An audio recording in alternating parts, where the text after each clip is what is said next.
Hello and welcome to Paranormal Mysteries here on Access Northwest Community Radio here in lovely Liverpool. Tonight my guest is Gari Jones, who has been a guest before talking about the Pentyrch Incident with UFO witness Kaz Clark. Today we're going to be talking about another incident which happened in North Wales in a place called Denbigh. The incident is now referred to as the Denbigh Lights. Gary recently produced a video of his investigation which I watched this morning, and I have to say I am extremely interested. The Denbigh Lights incident happened on the 3rd of January 2012 and were witnessed and filmed by teenagers living in the area from their bedroom window. In fact, the whole family witnessed this event, and Gary is going to walk us through his investigation. Welcome to the show, Gary. Hi, Sasha. Hi, darling. Thanks for coming on again. No worries. I have to say, the video you put together is excellent. It's really well done. I'm impressed by the production values of it. Very smooth. And also extremely interesting, and I think the investigation that you've done is pretty thorough. I don't think there's anything I could have thought of, but I'm not actually a field investigator. Obviously, I don't really investigate UFOs, but I do have an interest because of my sightings, and obviously my most major event was in Glencerrig in North Wales, which is about 27 miles away from where this happened. So obviously, you know, my interest is piqued because that whole area is just rife with activity, isn't it? Oh yes, North Wales is definitely a hotspot for UFO activity, and one of the more well-known cases now is the Berwyn Mountains. So yeah, there've been other things up there as well, obviously, but I think Denbigh Lights will certainly add to the folklore, if you will, of UFO sightings. Anyway. Definitely. When I went to Llandudno, probably in about 2012, maybe 2011, no, it was 2012 because I was going to film I was going back to Glencerrig for the first time to film the area and, you know, just kind of like go back to the place, bit of a pilgrimage kind of thing. And we went up the, is it the Arm? And when we got to the pub at the top, there was this kind of thing where you have your photograph taken in Victorian dress, and so we did that for a laugh. Walked through to the pub to wait for the photos to be, finished being printed and whatnot. And there was like a little UFO room, and it was, have you seen a UFO? Blah, blah, blah. Have you been abducted by aliens? There was a great big metal UFO hanging from the ceiling, and all kinds of stuff going on because Wales is that rife with activity. Well, you could have knocked me down with a feather, though. I will say this: if you live near the coastlines of Wales or in the three major hotspots that I've identified is like the Denbigh area of North Wales, Swansea, and the Brecon Beacons. Those seem to be the areas which report the most sightings. That's probably maybe because people are looking for them, or you're out in areas where there's not really much else that could be explained as something strange. But yeah, those three areas, Denbigh, Brecon Beacons, and Swansea areas are definitely rife with activity. Yeah. But the whole coastline of Wales has definitely got sightings. Coastline seems to be the best places to spot them. Right, I didn't know that. I mean, after what happened to us, I sort of run away from Wales, and I was really scared to even go back there. It's quite funny because where we were is only like 20 miles away from, as the crow flies. Obviously, it's a lot longer if you're travelling by road. So, it's like silly for me to be scared of Wales when literally I'm in Liverpool, which is just across the water from Wales. Yeah. It's the same sky. But, it's so where I was 4 miles away from Berwyn, which I had no idea until we went back that day, So it is literally like absolutely crazy out there. And obviously, because there's not a lot of the villages are quite, spread apart, and there's a lot of areas where there's just nothing going on at all. There's nobody living there, and so there's not a lot of light pollution. There's not a lot of air traffic. There's not a lot of things where, you would look up and think, oh, that's that, because there's just nothing going on out there. So I think maybe because of that, it's more noticeable when something is going on. Yes, because it's a very secluded area where Denbigh is. But as you say, it's a lot of villages and towns. There's no major I wouldn't say, when I say major population centers, there's no major cities there really, except for one or two areas. But Yeah, most of the time, it's pretty quiet and a lot of open farmland and mountains. So very rural. yeah, Yeah, it's beautiful as well, but like I say, I've been scared of it. And as you know, we spoke a little while earlier. Last time I went there, we went camping in Barla, and I was sat at the bonfire, and I looked up, and exactly where I looked, when I looked, I saw three flashes of light.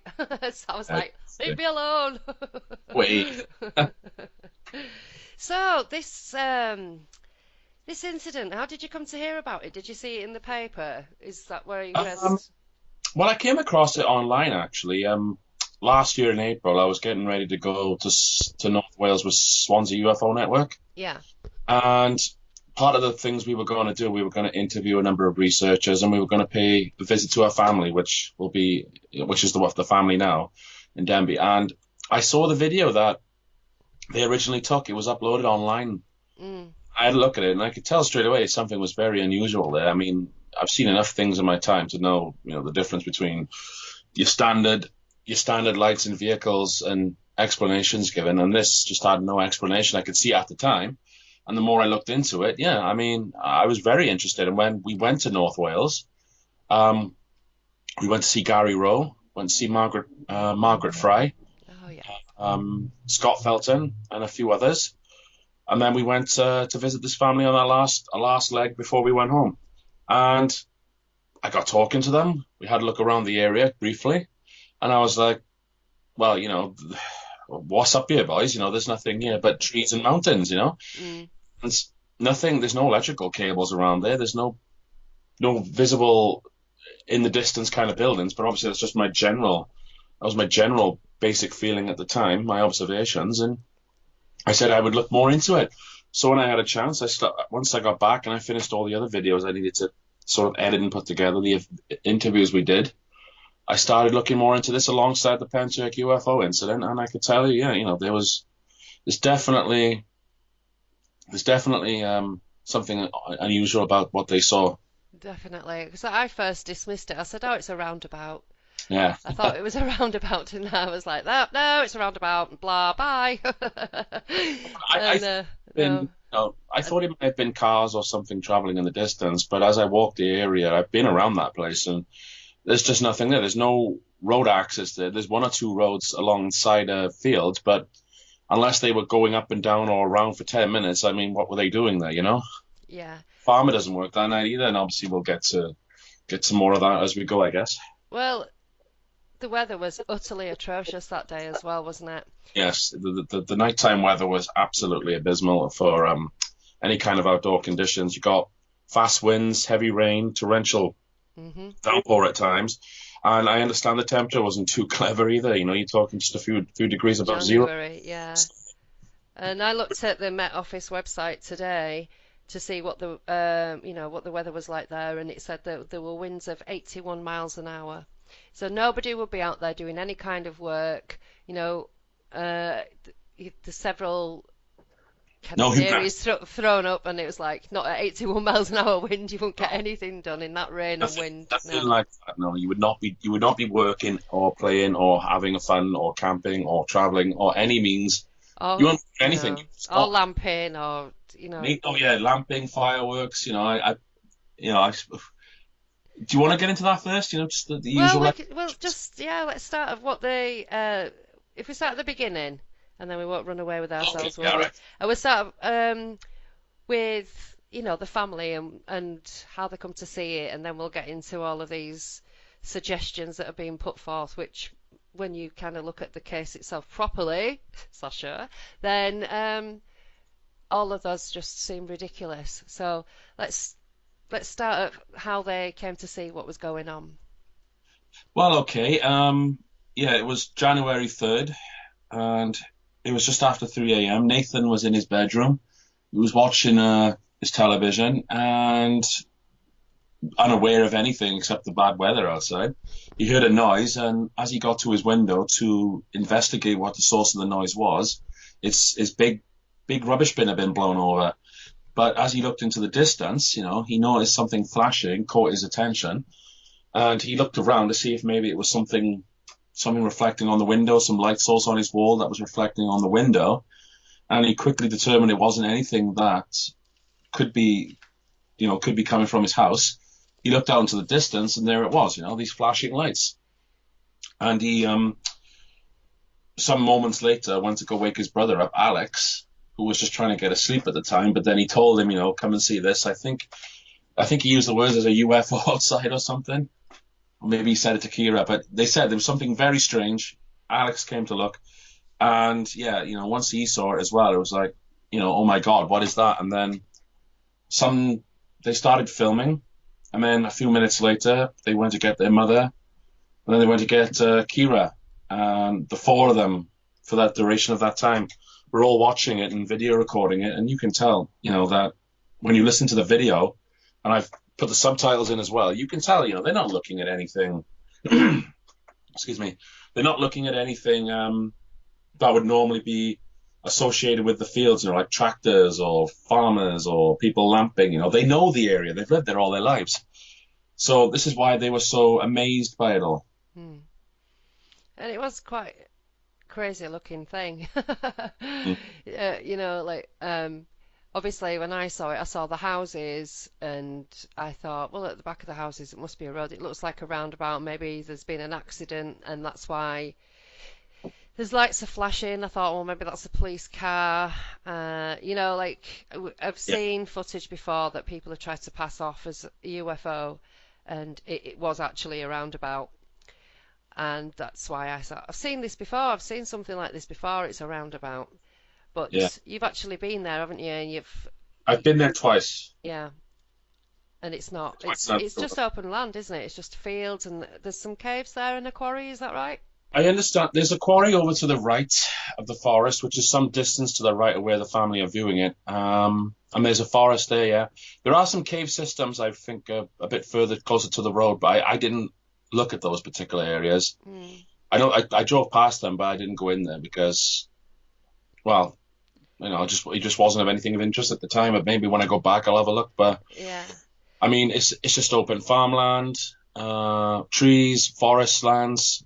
Some areas where the farmers growing food or vegetables, and there's nothing there. There's a golf course over to the far left. The club is there, Mm. far left, and the course is just next to the forest. But At there's 3 nothing. a.m., there's not going to be anybody out there doing. Oh, no, not at 3 a.m. Unless the golf course had floodlights or big well lit areas. No one's going to be playing golf at this time of the night, especially on 81-mile-an-hour winds. Yeah, that awful rain.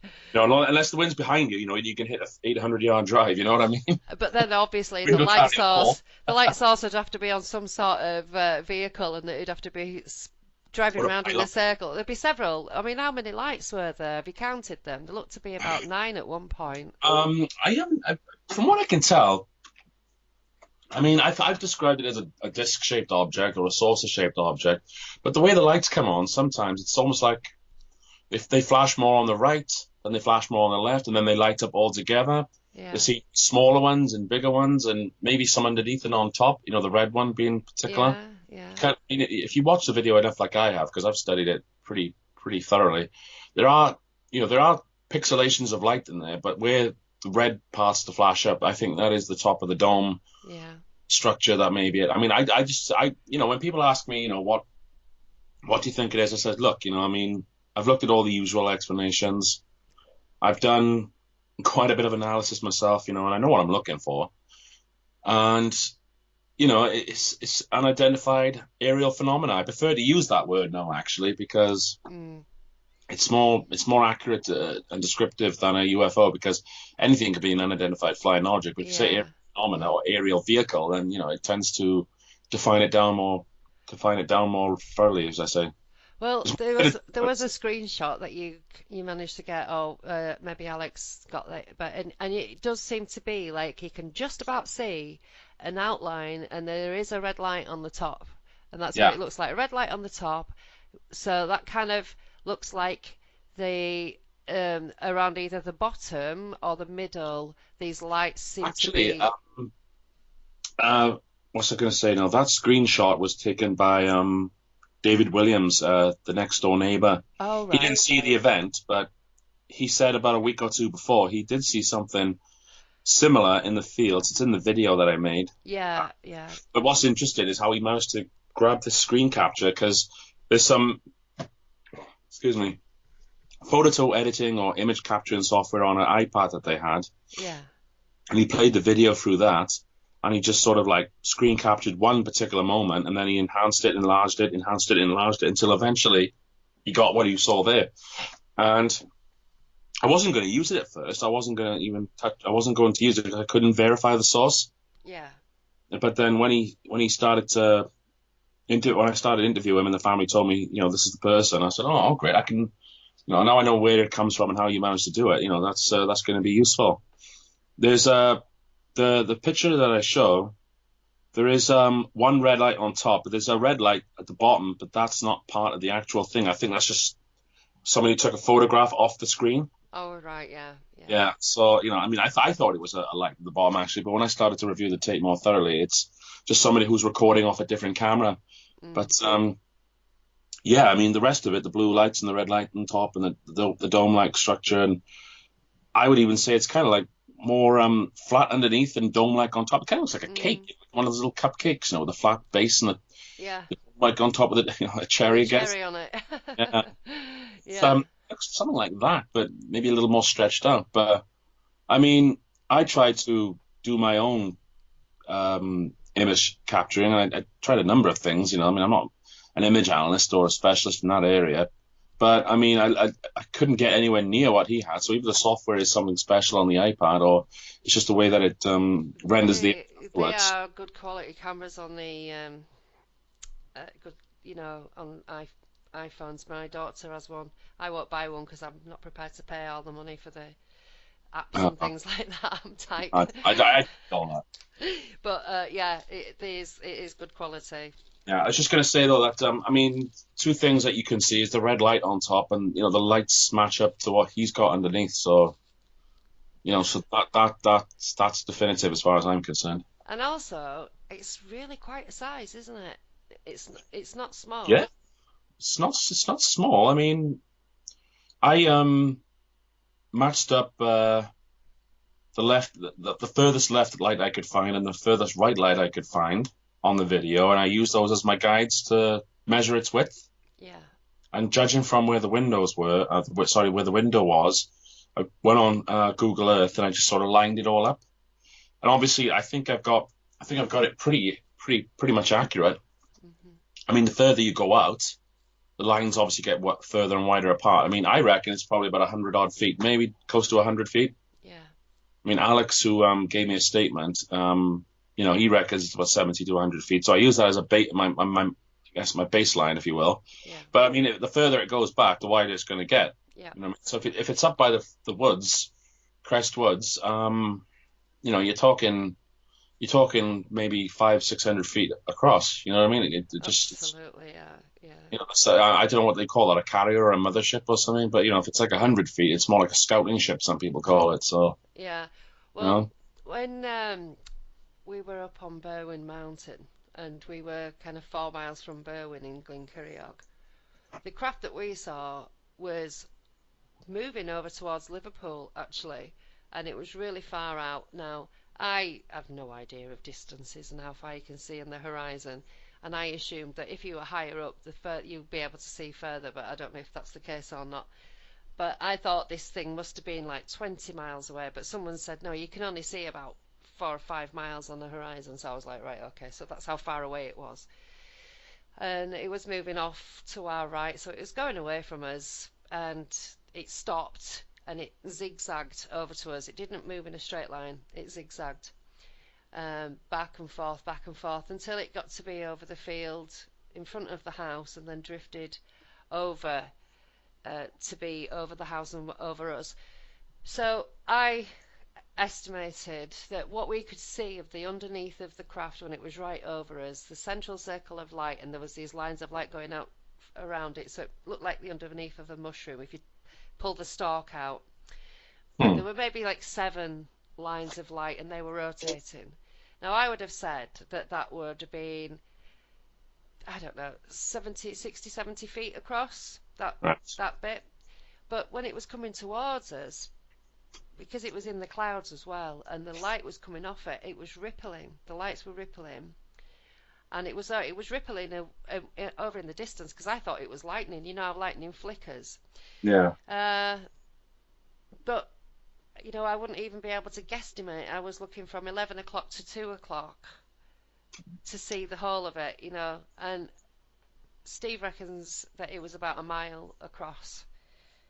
Could have Um, been. and then I've said before that I thought that I saw a red light on top of it, but that was when it was over the field in front of us, and we were telling the kids that it's all right, don't worry, it's just the lights of a farmer's tractor shining off the underneath of the clouds. you know, um, Anything but what it is like. exactly. Just because they were getting a little bit nervous. We should have been nervous, but we weren't. Steve says he started to get nervous after a while, but at first it was very wow, like awesome kind of.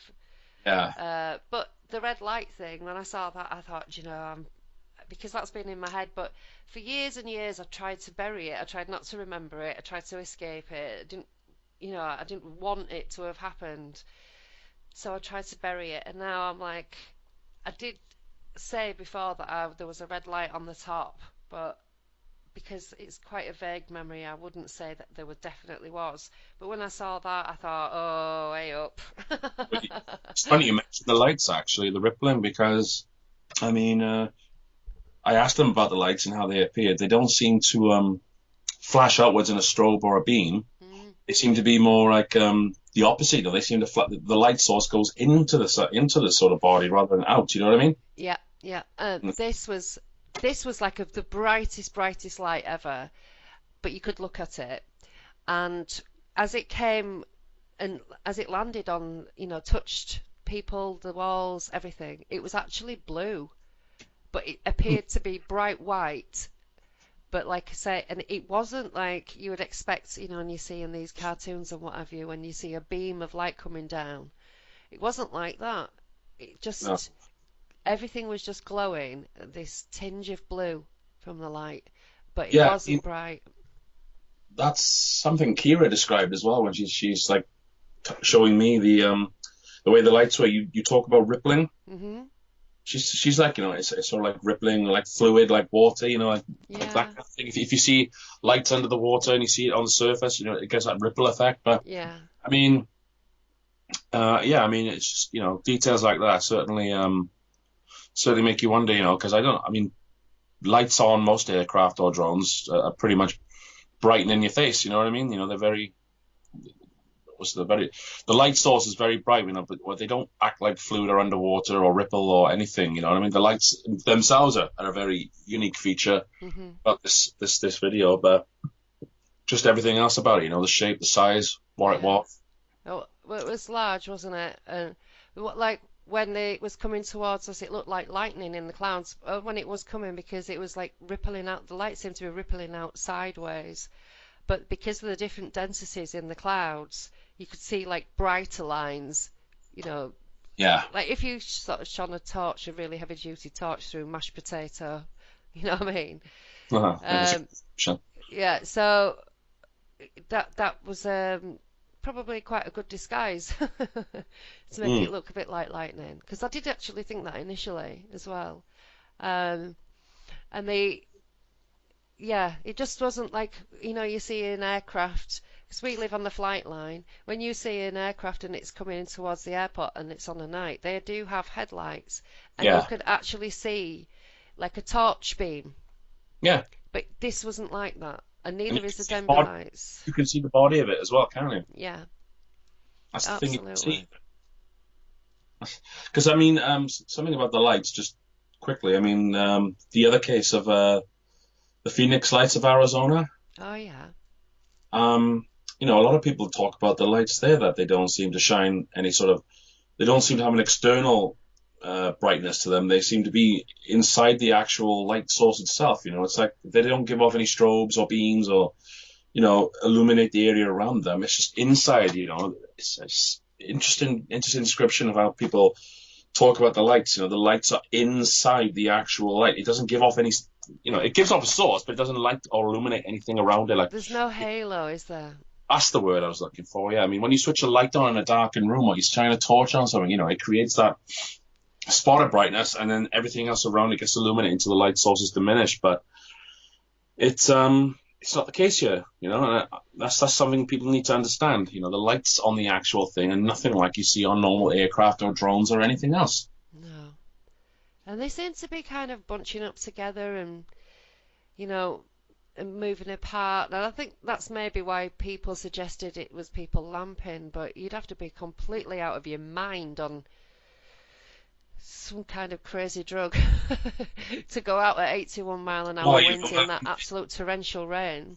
well, I'm not talking people down on this one, but I mean, if they're going to just suggest that and stick with that, I mean, you'd have to be on a heavy dose of ignorance or stupidity.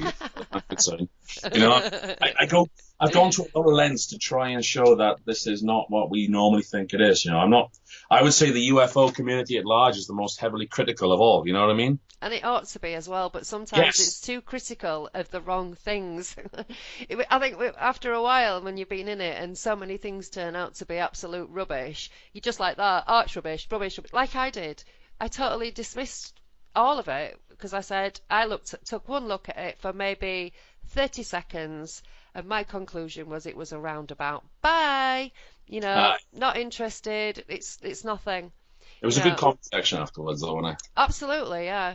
But no, but at least I can say that. Oh, I was a little bit wrong there. Okay. Well, at least you can admit it. I know, but it's good to be wrong sometimes, isn't it?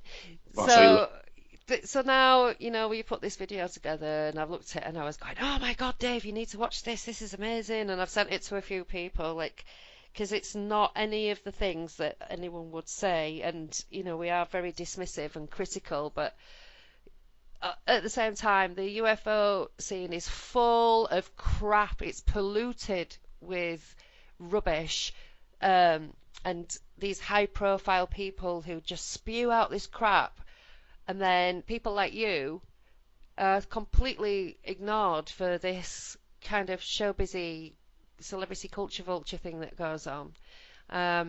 That's not why I dismissed it. I dismissed it because I think I know better than anybody.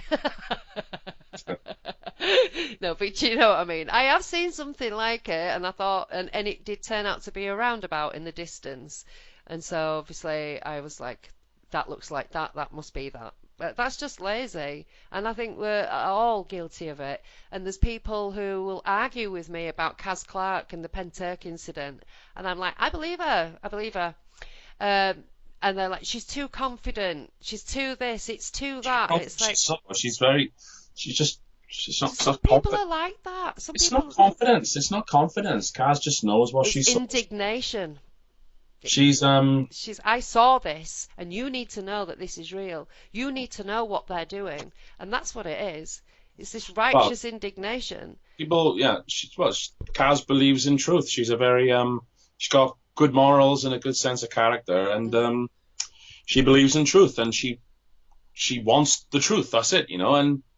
Yeah. Some people, I don't think so. I don't think maybe people know how to handle something like that because we're living in a world full of lies. But when something like this comes along and suddenly, a person like Kaz who has gone to such lengths to prove herself, And she's got. I mean, you two have done a really good job in that investigation. I've got to say yeah, that. so it's a very, very big case. I mean, Yeah.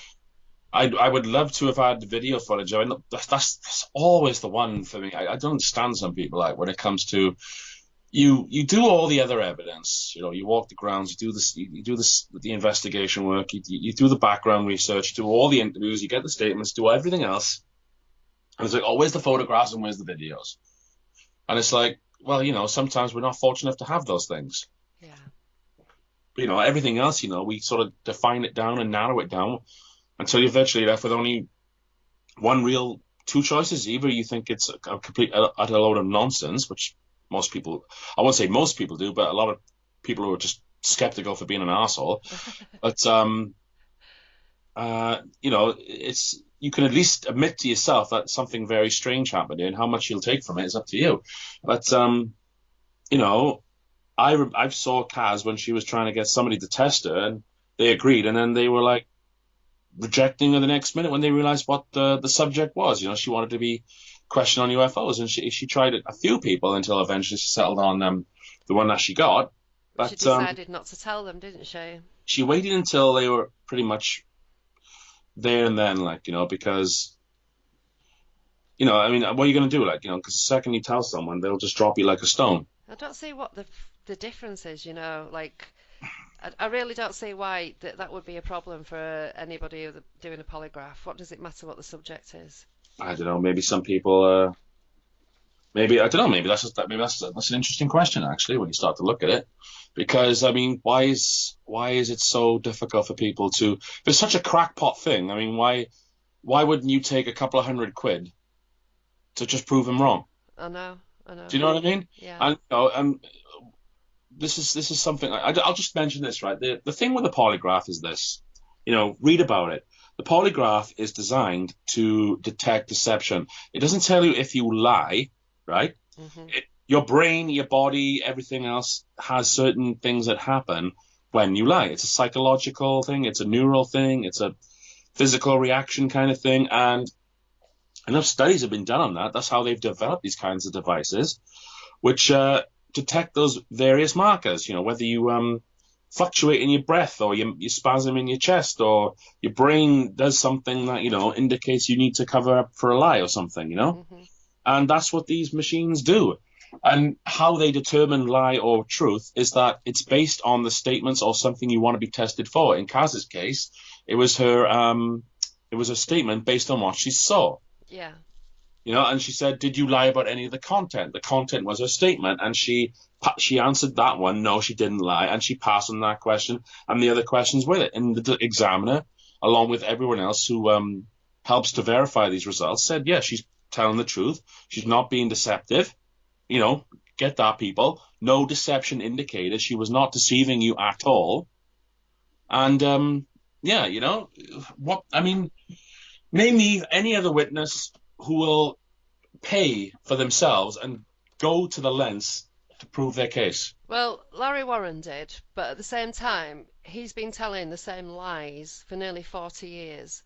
And, he's like the kind of person that would be able to pass one because of A, he studied how to pass one, B, he's told the same crap all his life, C, he might even believe his own crap now, um, and D, psychopaths can pass these, which is why they're inadmissible. And you talk to any of the kind of, the CIA, etc., and they will tell you that people can quite easily pass them if Well, they're of that, but no. If they are I wouldn't say of that, Kaz is a no, psychopath, I was right? just going to come If to it was that. I'm going just, to say that Kaz does not have any of those other markers. oh, she doesn't. She's not, and I've spoken to her, and I've spoken to the other witnesses. In fact, I was the first person that any of the others spoke to, because she said they wouldn't talk to anyone at first, but then I spoke to her, and that I didn't even know that they were in the room and that I was on speakerphone, and they were listening.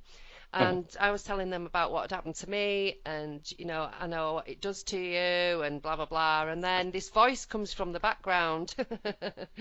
I Dave, won't mention it. Yeah, I couldn't remember if that was his real name or a fake name or whatever. I know he don't want to be identified. The only person's name is being used for real right now is Kaz. Yeah. So it was the other two that spoke as well. So I was like, when they were talking, it was exactly the same thing. It wasn't like, it wasn't contrived in any way. I could just tell that it wasn't contrived.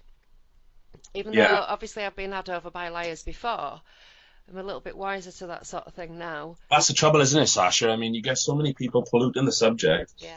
and something once in a while will come along, and it's like, wow, that could be real. But then, it's human nature. We all do it, but we sort of bias ourselves a bit, then, don't we? Absolutely true. Until Yeah. I guess if you give it enough time, it'll say to you otherwise that something is real about this, and then obviously you've heard the case on that one, Yeah. and But it was also important that she had this as well, but not only for the public, for them to know what a crazy situation is going on right now, but also because of her health, because she became very, very ill, didn't she, afterwards? Did She's you? had a number of she's had a number of what's the word? Yeah, she was very ill. Was Uh, it something aorta ruptured or something really serious like that? no, I don't know exactly what happened Something ruptured, didn't first it? time. And she had to tell the doctors. She wanted to tell the doctors what she thought she'd been exposed to because it might kind of lend some explanation towards what had actually happened inside the Well, body. she took the lie detector test or the polygraph for a number of reasons. Obviously, it benefited the case, Yeah, but she wanted people to know that she wasn't being deceptive, or that people wanted to look at her as crazy. And she needed that for her doctors as well, because she had a number of health concerns. I know she had a near enough life, near enough death experience about 1 year after it happened, I think. yeah, And then just recently, she's had a major health scare again with her lungs. yeah. I don't know if this bug is going around. There's some bugs going around, and it's causing a lot of people like flu-like problems. But she had a serious case of this lung infection, which I don't know what bacteria or virus caused it. But what it is that it almost killed her again. Yeah. Maybe this, I don't know. If people have health problems after getting close to these incredible craft, I mean, I have seen. Isn't it true the one person in the Rendlesham Forest, not Penistone, is it? Jim and John, they both have enlarged heart valves, and I did see I someone think discuss it, right? John he's got his disability because it was his symptoms. I think this is right that it was proven that he'd been um, exposed to an unshielded radioactive device. Huh. So, and I think Jim has the same issue as well. Larry Warren says he's got the same issues, but he's lying. He also says that he was at ground zero for 4 times, blah, blah, blah, whatever, and he's fine as well. Everybody else is poorly, but he's absolutely fine. But yeah, That's this, interesting. yeah, exposed to, well, you see, Jim touched whatever it was. I believe this. I actually believe it. I struggle with the binary, but I don't know. I think that he did see what he said he saw, and I do believe that it had those markings on it because when you look at his book, the hieroglyphs that he's drawn or whatever they are, um, the lines are completely wobbly because his hands are shaking. So he's pumped full Yes. of adrenaline, probably scared half out of his wits. So for these reasons, I think that seems legit. I do believe that. Hmm. And if you touch something like that, who knows? Because I believe it was like a black cobalt glass device, and black cobalt glass is the only thing that stacks ions without them discharging on the surface, which would explain why the markings were etched on it. Now, if he touched that, then they would discharge through him. It would discharge on him. He conducted, you mean? Yeah, basically. So, I think that's where he's come into it. But John, on the third night, was out and he was in a beam of light and also walked towards some lights. And I think he went into a light or whatever. This sort of came out in his hypnosis. And there were little blue lights dancing around him. So there was something going on there that he was in close proximity to, which obviously Yeah. had a similar sort of energy to whatever it was that Jim was exposed to because they've got similar health problems now.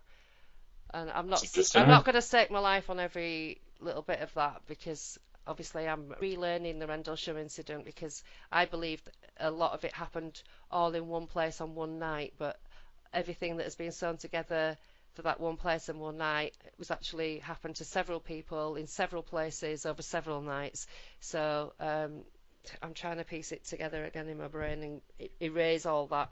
But it seems that these things do have some kind of physical effect on us. For example, in our incident, when this thing was above us and over the field, all the sheep were lying down, and we didn't behave normally. We were not like fully responding to the nature of the incident and the severity of it, the reality of it, the actuality had passed us by, and we were kind of engaged in it in a awestruck way, rather than like, oh my God, quick, get in the car and drive away, or phone the police, or do something and get in the house Yeah. and lock the doors. And that, that came later Get the when I shotgun. panicked. So yeah, I think that it's quite possible that these things do have some sort of physical effect, and I don't know what I think the it's the nervous system. People say it seems yeah, to, yeah. your normal responses just don't It, are not the same. it could be something that to do with the electromagnetic, Yeah. the radiation, that it's not dangerous isotopic radiation, but I mean the electromagnetic. Yeah. We don't we That makes us feel ill. It makes us feel scared and things like that. So certain types of EMF could have a very dampening effect on our emotional state, so we don't I panic. think it does. I think that's actually how it works. Mm, The emotional human reactions just don't seem to work when you're exposed or what's the word? Come into contact with some, energy like that. yeah, our response to it wasn't what you would I don't expect. think people appreciate that really. I don't think people seem to understand. It's not like you're seeing something cool like a jet coming past or Mm, someone doing pretty cool aerial maneuvers. It's like, this whatever powers this device, this craft, this ship, whatever, seems that if you get in close enough contact with it, or you get close enough to its energy field, electromagnetic field around it, mm, it just has a totally different effect on it. Your emotions are not the same, your responses are not the same, your memory yeah, can sometimes even be. You might not even recall the memory of it. Sometimes you might remember when it absolutely. comes in, and Yeah, you might remember when it goes away. But when it's like by you, sometimes it doesn't happen often. But you might not recall it. yeah. Depends, really.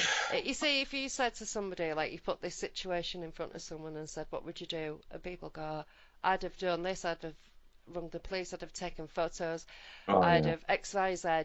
And I was like, oh, everyone would always handle the situation better than the actual people who were involved in it when they I think know. It's so. just see when you have a chance to think about it as well. But when you're there on the spot, I mean, no. Exactly. When you're there in the moment, we never even thought of taking photographs. Can you imagine that?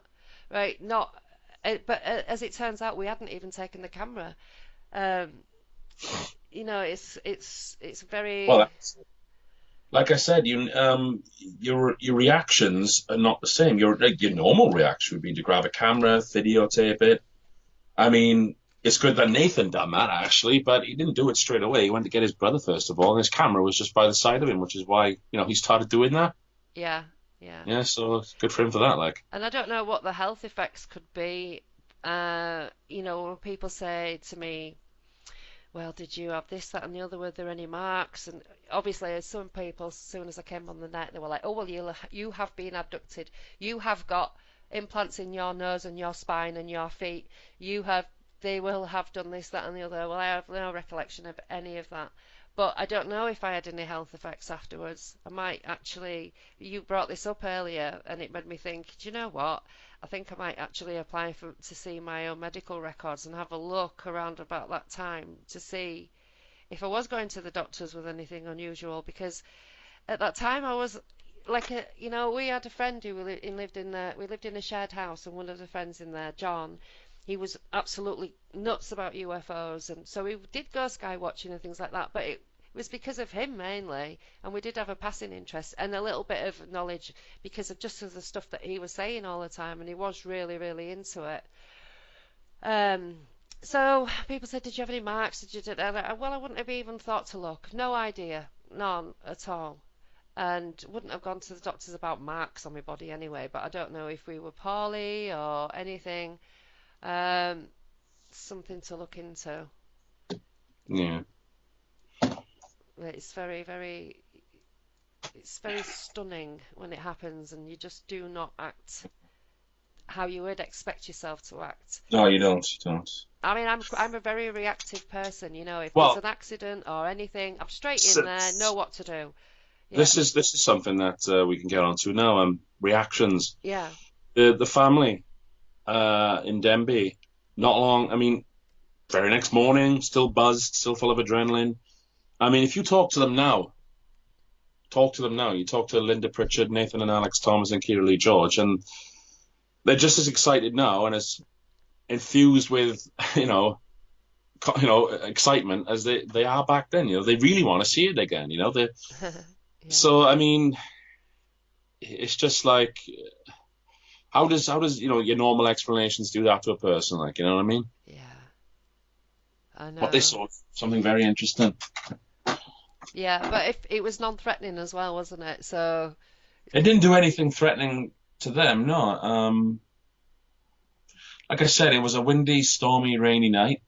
The field. See, I see when I spoke to Linda when I interviewed her and I spoke to her afterwards, she said it appeared just above the rooftops. yeah. There's a playing field behind the houses called Kai Howell, and there's a farmland just a bit further back. Excuse me. There's a farmland bit further back. I think it's called Croppy Farm or Copy Farm. I forget the name right now, but she reckons it's next to the field by Kai Howell, and it could very well be. Mm. It's just above the houses to the left of it, but I think it's a little bit further up backwards, just before you get to the Copy Farm area.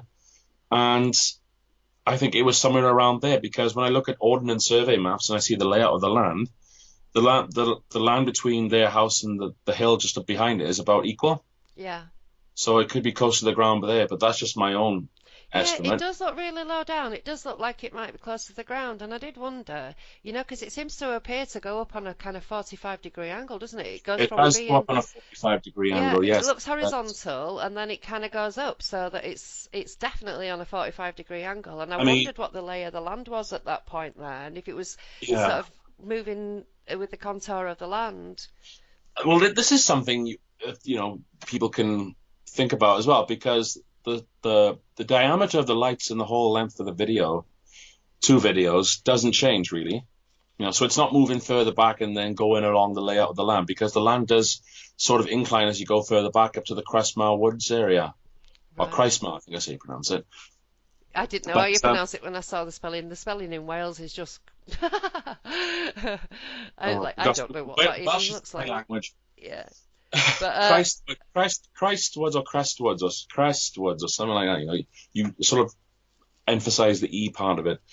But what it is yeah, it does incline as you go further back. But if this craft is just 100 feet across and it's going further back, it would have to go at least another quarter of a mile, and it should shrink in size to the camera. But it doesn't. It seems whatever it is, it's stationary in that area for at least the length of the video. yeah. And as you say, it goes on a 45-degree angle, and the lights are nothing like lights you normally see in the area. They don't strobe or beam or create a halo or anything. So, Well, it looked to it's me very like strange. it dropped down so low that it wasn't like it was gone. It was just obscured by the houses and maybe a tree line. When you're watching the lights, it seems to sort of I, like drop I, down, doesn't it? I don't think there's. I mean, there are trees there, but No, I mean the there's only trees one. that are near the, sort of just behind the houses. You can see that Yeah, there's like a little line of trees, and I wondered if that some of the flickering was due to the rain and could be. branches. It could be, but I think that's just the way those lights are. Yeah, I yeah. mean, Alex described the lights as like mini explosions, or I think Nathan said as well, they're like little explosions. I mean, the closest I could get to it in terms of like how it looks. I mean, if you remember those old flash bulbs and those like 1950s, 1960s cameras, the American type of, Yeah, yeah, absolutely. yeah, they sort of instantly flash and then they just sort of dim down to nothing. They instantly come on and they dim down. They're sort of like that in terms of the way it reacts. Instant brightness and then it comes down, instant brightness, then it dims down. Yeah. It kind of comes on like that, but obviously, it's not a camera flash, so No. And people say, oh, why are photographs of UFOs always blurry and blah, blah, blah. It's like, well, you know what? Because we haven't all got these massively expensive cameras and, telescopic lenses. And also, maybe it's actually an effect on the air around the craft because if the hull of a craft is electrified and has some sort of vacuum space around it, which is actually a thing now in our own technology, then who knows what that might look like. And even in like 9/11 videos, you see the people saying that, oh look, the plane's not real, the wings disappear, it's a hologram. But there were actually plane parts all over the ground at street level. So, a plane did hit.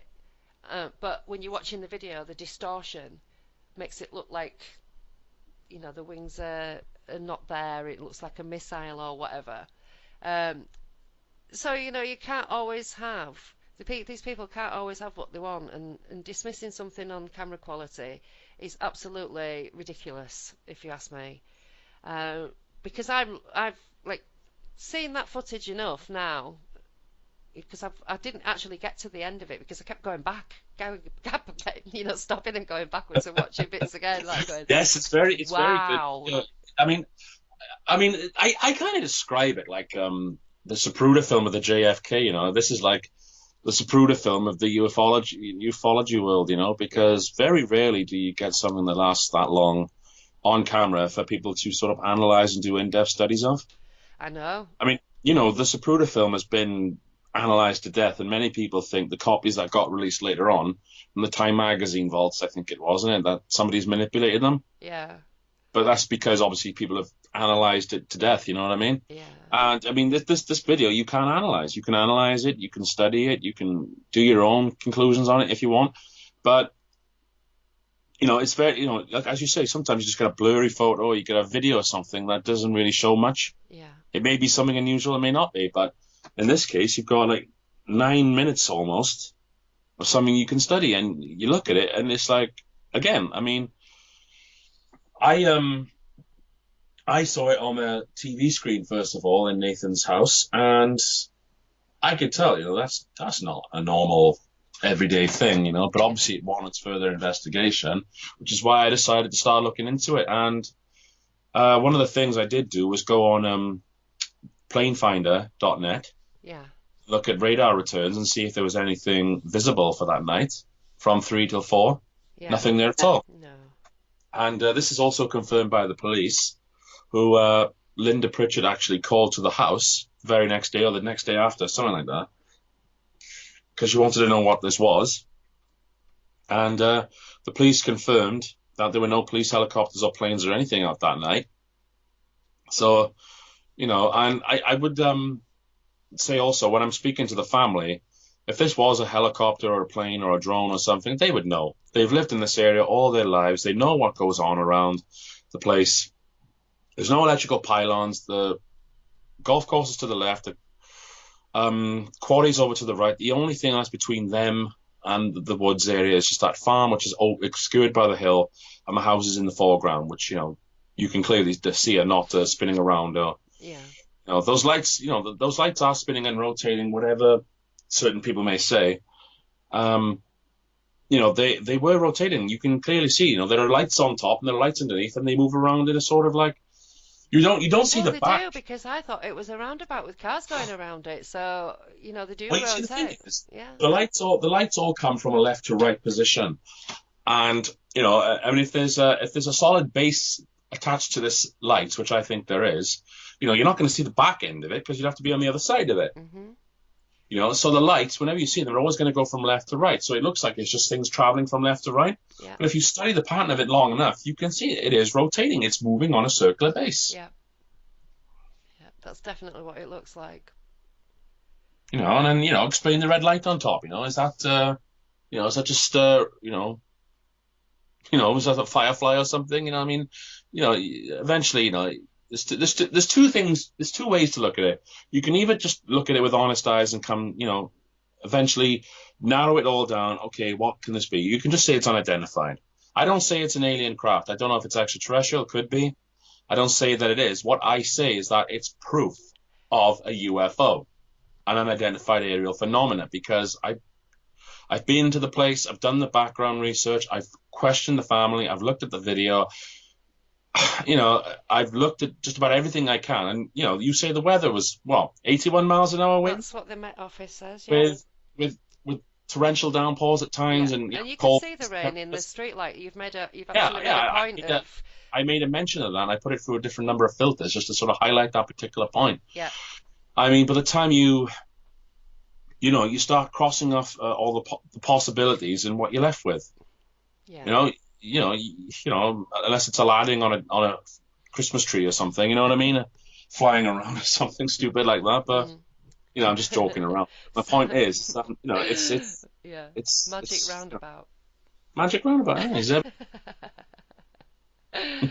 But yeah, and obviously you've traipsed around the area. You've there's footage of not long after. Was it? I've forgotten his name. Was it Peter? Yeah, Peter Glynn. Peter Glynn. Um, he went quite soon after, didn't he? Yes, I thought it was like a couple of weeks after, but no, I think it was like in the first week he may have been called in by the family and to have someone look at it because the family needed someone who could maybe, someone who had an interest in the subject and had some sort of background knowledge and could do something for them. And Yeah. he did some preliminary investigations of his own. He took a photograph from the window, he lined it up with the video and tried to determine where this was coming from. And, he went to the fields. There is a cave system behind the fields that he's on. He's above the caves, actually. And then there's the farmland or the farm housing, the sheds and the Yeah. house and Yeah. everything, just a bit further to the right of it. And, he is in the area where this would be. Mhm. And he And no said, matter where you look, really, if you think about it, you look at where the quarry and the caves are, and then the footage, which I should mention actually is on the Paranormal Mysteries Facebook page. I should have said that initially. Uh, and it's caves. on BitChute, isn't it? It's Gari Jones on BitChute, Denbigh Lights. If you search that now, you'll be able to see the video. So it's not exactly the right terrain for people to be running around with anything or driving around with anything, any kind of light source. In fact, it would be quite deadly, in fact, to be out at night in that kind of You weather. wouldn't, you wouldn't want to be doing any kind of work or construction or repair or tree surgeries if No. that's With cave systems as well, you have sinkholes, etc., and there's a lot of those filled with water by the looks of it, unless that's part of the quarry. When Peter was filming, when they were in the field where the tractor Yeah, they tires, saw the tractor marks, yeah, and but they don't but go in a circle, do they? They didn't do a they full circle not, it tends to just follow like a sort of right angle curve to go back. towards the farm. Yeah, Yeah. So the there was tractor's no tires weren't in a circle, so that it wasn't a tractor driving around at like 90 miles an hour, and uh, half 45 you degrees as know, well. doing handbrake turns or whatever. Top gear tractor. Like. I won't put it past Jeremy Clarkson, but I'm sure that he's not the kind He of person probably that would be out there in that weather. turbo injected He's tractor of some kind, like. he's a very comfy man, not a Spartan, isn't he? So, yeah. So it seems unlikely that people would be out there doing anything, and how they would be able to have something so bright, and those lights are actually large.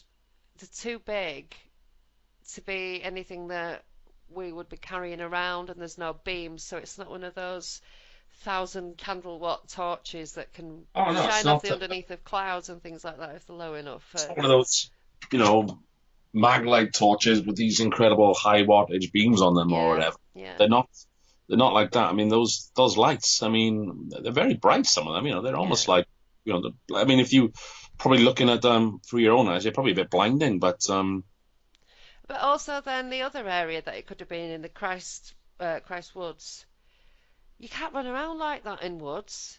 And no, if it was people, then they would have to be at treetop level for the lights to yeah, be seen. they would have to be. Well, you can sort of wander in between the tree trunks, I guess, on the ground because I mean, But it's then not they easy to would see. be obscured by the trees of the houses and everything. You just won't see them. You would have to be high up in the trees for those lights to be seen above the Well, house, the roof of the this is house. this is the point again, isn't it? I mean, you see the street light in the video, yeah, and it's giving off a beam. Yeah, It creates a halo. It illuminates the area around it. That's another key point: is that these lights don't illuminate anything except inside whatever device is charging it. yeah, It doesn't. You don't even see really on the video unless you've done some sort of image enhancements that David was able to do. David Williams.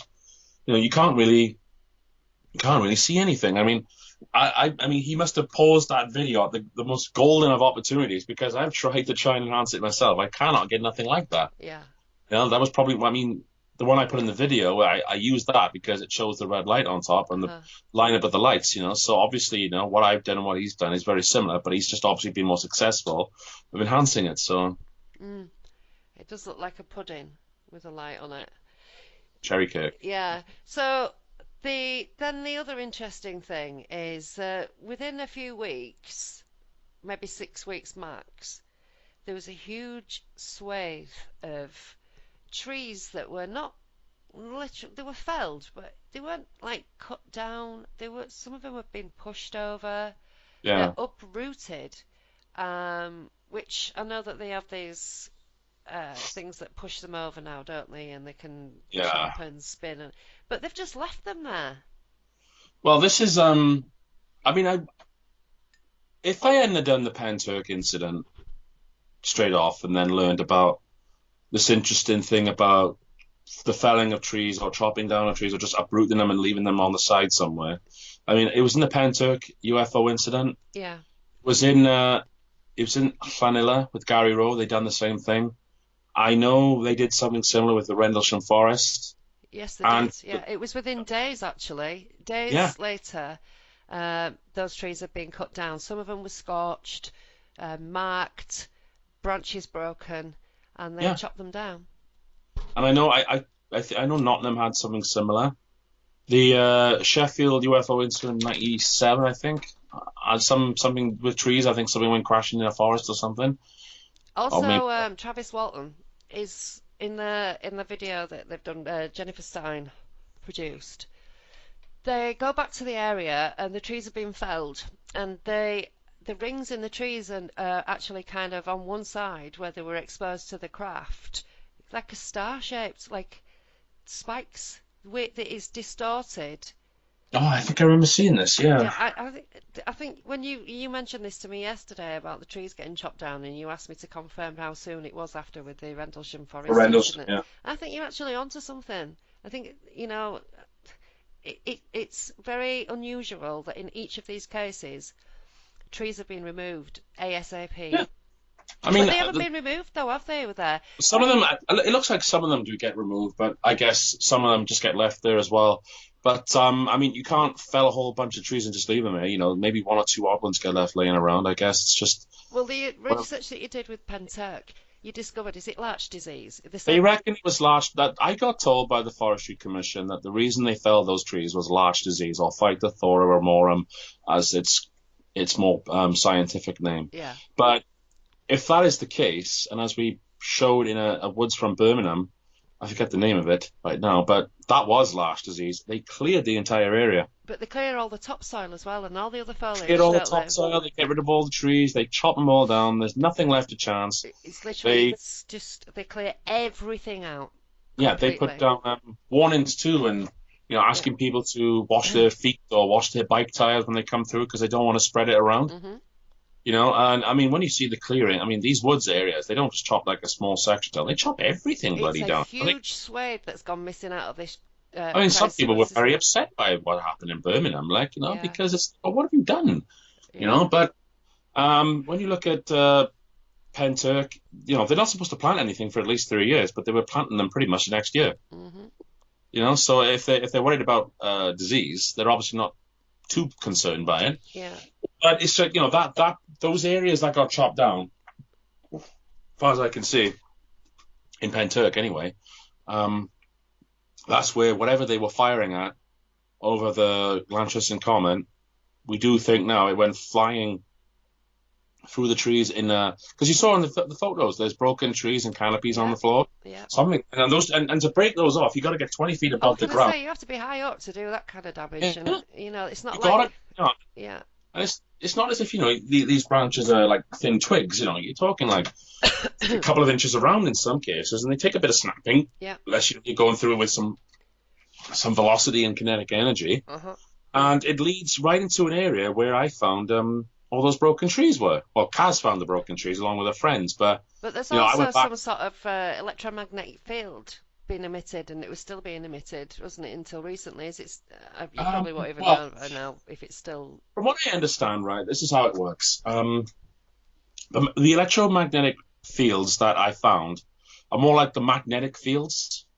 You're right. You Okay. know, So it's like they're higher than your normal background. And what you do is, you get if you want to get a base reading, what you got to do is you got to go maybe a couple of times. You walk around in a grid formation, like go left and right and up and down, and sort of like do a grid pattern reference search, yeah, and you can take any sort of electromagnetic radiation test or meter, and just let it have a look. Let it find out. It finds magnetic fields better than it finds electrical fields, but the magnetic fields that it finds is like, I mean, as far as I understand the science behind it is that, the particles of energy are, have to be charged, yeah, negative or positive, and then moving, yeah, to create a magnetic field, and that's what this device picks up on. And if there's a high enough electrical field there too, it'll pick that up as well. But we went around all these fields, on the forest areas, and I just marked out where I got the beeps. Yeah, yeah, because I mean, this thing will go off at 0.4 microtesla, microtesla, and that according to the studies that I read on that, the research information, that's long-term exposure is harmful, right? yeah. Now, when I went into the fields of Pentyrch and I went into the forest of Smilog, I found the actual what's the word I'm looking for? Where I found that the traces were inside the tree area, just alongside some road, and a pattern that went through the trees that got the felled tree area. And if you follow that line back, it goes all the way to the Royal Glamorgan Hospital in Langtwiston Common, where people said they heard Oh, explosions. they had the explosions. Yeah, Yeah, yeah. and when it comes to the fields of Pentyrch, I mean, I went all around there a number of times. Me and Sufon did, and I've been in there myself a couple of times. The signals are not there now, not as strong now. Yeah, but there's Uh, still, Kaz said, well, I spoke to you two last time, that there is still some kind of, elevated in, levels, in, but yeah, the elevated levels, yeah, in certain areas. I mean, just as we pass through the dead tree area, yeah, when we get to the area we call the ball patch, because anyone who goes there, you can see if you go over the history of Google Earth images, it's starting to grow back now, and it's like it was big and just barren. The grass was it looked like, the chlorophyll that gives yeah, the trees and the grass its unique shine greeny color. uh-huh, That looked more that all that was gone, and there was a bush, a line of bushes between the two fields by the gate entrance along the left side there. mm, That's where one of the red barrels was hovering, and the other one was above a tree line, just on the gate where Kaz was. But where the red one was said to have been, you can the bushes are growing back now, but you can see that everything else around it, the inside that area where this thing would have been hovering above yeah, the bush, it's dead. It doesn't grow. It's growing back now, but it was dead at the time. And you can see as it starts to expand from that area, the leaves are more greeny and brown, like they're suffering from something. mm, I mean, I don't know why people seem to think that this doesn't happen. I mean, I don't know how these devices work, but every UFO case I've read where somebody has done electromagnetic field studies, there's higher than normal background levels. yeah, And the base reading for that particular area, especially in the Pentyrch fields, was 0.05 or zero point 0.1 microtesla, nothing higher than that. right, And then when you get into the areas, the thing just goes off. I mean, that's the thing that people don't seem to understand. Is that the reason I'd done that is because I wanted to see if I could find anything, and we were finding so many that we had to mark them out. When we marked them out, it followed a line that Kaz said to me long before we even started doing that. right, yeah, So how the hell are you making that up? You know what I mean? yeah, yeah, Fuck, forgive me for saying this, but I guess so many people give me stick for this, and it just drives me fucking mad. You know what I mean? I'm yeah, just saying, do some fucking research, you idiot. yeah, I mean, I go to all this trouble, and you go to a lot of trouble, and other people go to a lot of trouble to try and prove their point. We cover all the questions that people would ask and more, and it's like, oh, it's total rubbish. It's All not. right, It's but not when you look at it. They're doing what I did with the Denbigh Lights. Just going, yeah, I know better. They're doing what I did with the Larry Warren stuff. Yeah, I know better. at least you can admit you're wrong, Sasha. I mean, at least you can admit you're wrong. I mean, other people. I like being wrong in situations like this. I've been wrong loads of times Yeah, myself, but I'm happy to be proven wrong because yeah, now I know what the truth is. You know what I mean? yeah. And well, the other interesting thing about the trees, etc., that we're discussing in the Denbigh area in the Christwoods, you quite clearly can see that in the surrounding where all of these trees have been pushed over, felled, whatever, the trees are grey all on one side, aren't they? There's Yes, they just, are. what is That's that? well, you know, it is in winter time, right? And I wasn't looking at the leaves. I was looking at the trees, the color of the bark and the Yeah, yeah. branches, and behind them, they look perfectly okay. And I've looked at those things. They're nice and healthy looking. The bark is very fresh, and it's got plenty of life in it. Yeah, But when you look around the areas that in just around, well, make up the edges of what the trees that were still standing, they look dead. yeah, they do. They do. Don't look healthy at all. So, I mean, this is not evidence of this, but one of the thoughts that was going through my mind is, well, did this thing come over? Because I mean, once you go northwards to Christwood, you end up going over to the sea.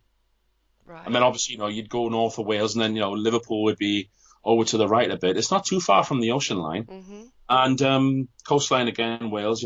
Lots of sightings.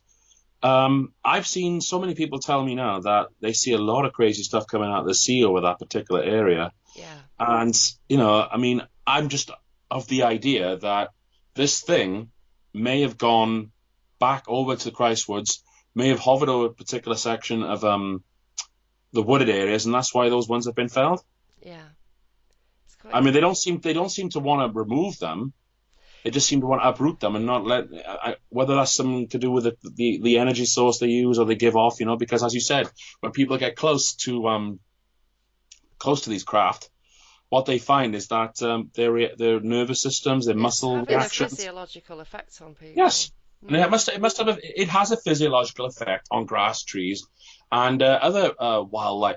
Any life, I should imagine. Yeah, Look at what Wi-Fi signals do to plants. I grew two moringa trees, and they got to be about 2, 3 feet tall, and they were on my windowsill behind the TV. And I took one off for, I don't know, it was like 24 hours, and I put it down, and I put it by the Wi-Fi router and in front of the TV, and it died.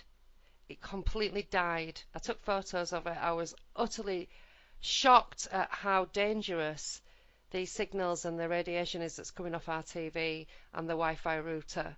So if things like that we have in our house have that kind of effect on life, then what would something on a much larger scale it's have kind of on a freaky, isn't it? forest? It is really freaky. And you can see in the Google images that you've got before and after how huge an area that has been affected, and it's right in the middle, isn't it? And It then off to takes one edge. it takes some time to walk around. I mean, I was walking around it for a good hour and 15, maybe an hour and 20 minutes, and we were stopping, obviously, it would probably take you about 30, 40 minutes to walk around. So it's a very large section of area that they've chopped down. And again, not long after a UFO sighting, which I think is proven now. What is with that? Why do they do that? I mean, I don't know, but somebody's. if I would be inclined, if it was physically possible, to go back and start. I know it's what, when was it? 7 years. 7 years. If you, well, because they're felled, they haven't done any growing, have they? So it'd be The interesting to see if there's any sort of It looks like the. unusual. Sorry, I don't mean to interrupt you. I No, mean, they go look. for it. It's like some things were planted later on because in the middle there are some things sprouting up now. Yeah, It's it might I be mean, worth getting some samples of bark and things, just in case one day somebody goes, this is really interesting, I might invest in this. And I would like somebody who's of a what's the person who studies plants? Is that paleo uh, something? I don't, Botanist? a I don't know. botanist, maybe, I don't know. I Yes, wanted to say, someone who studies trees and plants and yeah. wildlife, plant life like that. So if somebody would be interested in helping me out on that one, I would certainly look into it. But the scientific communities or anyone with any sort of scientific qualifications tends not to go anywhere near these areas, do they? Well, there are some scientists within the community, but they're not actually in their employed in that manner anymore. A lot of them are retired. So there might be somebody with contacts, but what you need really for this is money. We need money to do these things, and Oh, they're not nobody. cheap. No, it's not cheap to get things analysed, but I think it's a necessary part of the I investigation. But but for people like you and me, that's not within our capabilities financially, is it? No, I mean that's the problem as well. Everybody's asking. Sometimes I go, where's this study? Where's that study? Have you done an archaeological dig or something? Mm, Not archaeological dig, a forensic dig or something. I say, yeah. well, I do that. I haven't got the when I haven't got the money to. I don't. I'm not knowledgeable enough in that area to even attempt such a thing. Mhm. I mean, isn't I can only do so much. I mean, I can do all the background research. I can go to the area. I can interview witnesses. I can have that stuff analyzed. I could do a number of other things, but unless I become some sort of expert in other areas, until then, I need somebody who can do those things. Yeah. Like the video analysis I had Jason Cleaves do. He knows how to do that kind of stuff, and Yeah. which his analysis has been looked at, and a lot of people like it. But I know somebody else just recently made a video in it, claiming did a video called "Aliens v Golf Carts." Seen that? No, I've not seen that. That's somebody called Mick West, and I don't know if that's his real name or whether Oh, that's. yeah, I know who you mean. Yeah, yeah, Metabunk guy. Oh, Is that yeah. right? Yeah. I've learned a bit about him now. Apparently, this is what he does. He likes to go around debunking anything. It doesn't matter what it is, he'll debunk it, even if it's Right. true. Right, right, right. And he's And got a just lot because of. you can find an alternative explanation doesn't mean I it's don't right. mind it. It's not. I mean, the one thing that But he golf did. carts in 81 mile an hour winds, I don't think so. Well, here's the thing. He says it's not identified either. He can't find out what it is, but he says it's not feasible to do it on shaky recordings. And I'm like, it's not all shaky, mate. You've only used a couple of seconds of footage. The actual video is 9 minutes long, and Did he you use can't. the original footage though? Did he use something No, he he used downloaded from a newspaper? either he downloaded it off the Daily Star website, or he took it from Jason Gleaves. But I don't think he took it from Jason because there's a good section of that video in Jason's report.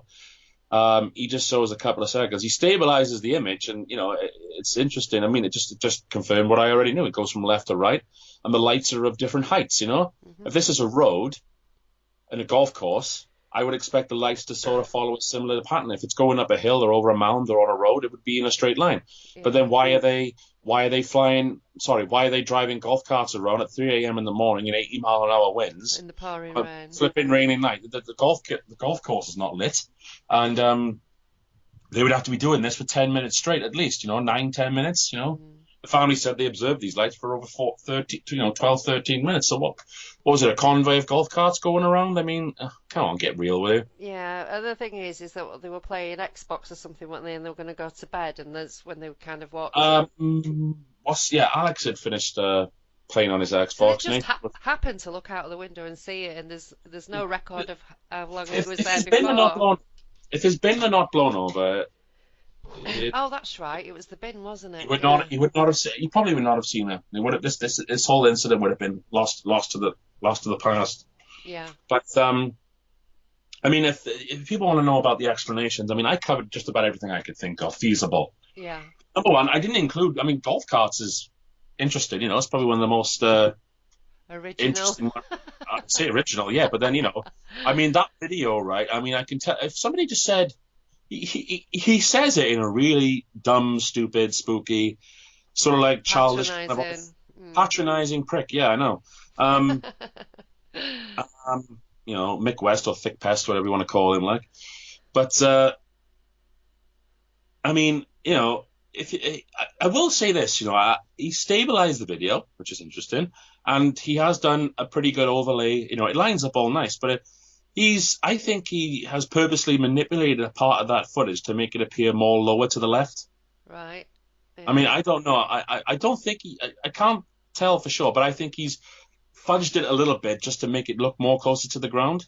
But even if it is closer to the ground, it doesn't really matter No, because it could have been like, we do get things that land, and also there's all those other factors to put into play where, like, lamping, people Yeah. lamping.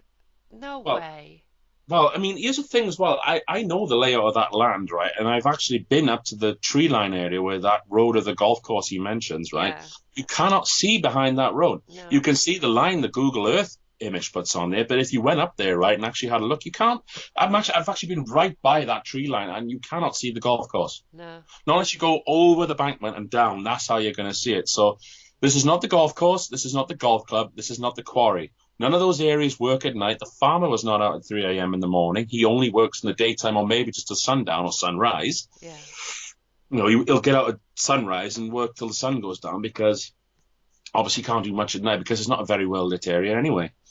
You know, I mean, so getting on to explanations, I looked at the usual ones because a lot of people reckon it was fireworks. no way. Not at But that weather. I used to uh, be a pyrotechnic, and well, there's this is literally no chance. fireworks, sparklers, lampers, campers, training, people training, people in vehicles, people in cars, people with, I mean, you know, cars, you know, golf carts and cars both have lights. Um, Yeah. I looked at helicopters, drones, None of them would be able electrical, to cope with that kind of wind. electrical arcing. I looked at just about every conceivable thing I could. Even I would say the electrical arcing on a power line is probably the most far-fetched of them all, but Yeah, I because it still, doesn't look anything like that. I know what that when it's looks blue, like. when it goes white, when Yeah. it's more intense, but it doesn't do anything like that. No, no. So you know, and you know, you put Jason's report there, you put my analysis on it, you put the whole witnesses together, and you look at the layout of the land. I mean, you know, it's like When you what? take all those factors into consideration, there's literally zero chance that it was anything mundane. Yeah, There's no way. yeah, Even Dave said to me, "Well, were they out like chopping trees down at night? You know, they've got some sort of lights." And I said, "Nope. I was in a relationship with a tree surgeon. It's they're very, very specific about the conditions that you can work in. No high winds, no rain, and not at night." You know what I mean? It's just yeah, it's there's too many dangers. So, and because obviously I said that some of the trees had been removed, as they had in Rendlesham and Pentyrch and Birmingham, or Nottingham, or wherever it was. It was Birmingham, wasn't it? Anyway, it's just not going to happen. That is not going to happen. And golf carts are very small and lightweight, and I'm quite sure they would have great difficulty in that terrain, in that weather. hmm. Yeah. I mean, they're not the. I mean, they're bottom heavy, I know, but they're not. They go over pretty easy, though. I've seen them. I've seen them tip over for less than what wind was. I tell you. Yeah. And I mean, again, I mean, what were the golf carts doing? Driving, you know, driving over a hill one after the other for 10 minutes straight. I mean, you know, come on. And then bunching How all many golf? together I like mean, that. if that was one golf cart after another, it would have to be 10 minutes worth of golf carts going over a hill you can't see for one thing. Yeah. And you know, just I mean, but you know, I mean, he does say it's unidentified, but it's just it's if he It's just don't, unexplained is all it is, isn't it, really? yeah, oh, he doesn't explain Jason at all. He doesn't, you know, doesn't offer, you know, what kind of a expertise and analysis equipment that he used. He just likes to do a patronizing video with a silly, you know, silly tone of voice, I know, just I hate playing it that. down like it's nothing. Mm. And you know, the original footage, I don't think he's used. He seems to have, he's done a good thing on the stabilization of it, you know, but it just confirms me even more that this thing is rotating from left to right in a sort of oval-like fashion. That is what I said from the beginning. Hmm. And he claims it to be aliens, you know. I mean, I never said it was friggin' aliens. I said it was an unidentified aerial phenomenon. That was the whole point of this video, to show evidence that this thing is real. And it's very obvious that it is rotating like that because as soon as I saw it, within tens of seconds, I decided it was a roundabout because Yeah. it just looked like there was Well, lights I mean, going around the roundabout. okay, you know, you got your explanation wrong, but even you could see it was rotating. Exactly, yeah, that's what I mean. Yeah, yeah. And You then when know, you look at the area, there's just nothing there. There's nothing there, and I think no, it's whatever it was not anything mundane. the thing is as well. I mean, the thing is as well. Some of the lights are very well lit. Yeah, when they move, they're not obscuring anything. The light is actually shining directly to you unobscured. Hmm. And I mean, one thing I want to mention as well. I've talked to, I mean, Peter Glynn. I mean, this is, Margaret Pritchard. She's seen it. She knows the area. David Williams knows the area. Those two were like, other people who helped me on. Peter Glynn, he knows the area, but then, the family of four know this area very well. They've lived there all their lives. They know what goes on. They know the kinds of things that people get up to at night. But those four are just itching to see it again. They hope it comes back. They're always looking to see if it'll come back. And I'm like, why would you get that excited over golf carts or electrical wiring or people Yeah. driving around about, come on. Well, I You know know what that I mean? people get hooked on their perception of an event, and it can That's it. seem very much like one thing when it's not. But this, to me, it's not easily dismissed. I don't think so. I mean, I'm not a UFO investigator, I know this, but I have seen enough analysis and footage, etc., to kind of have a good idea. But like everybody else, I've been so complacent that I was just like, no, I know what that is and it's nothing, blah. But when you actually take everything else, all the other factors into account, it cannot be easily dismissed. No.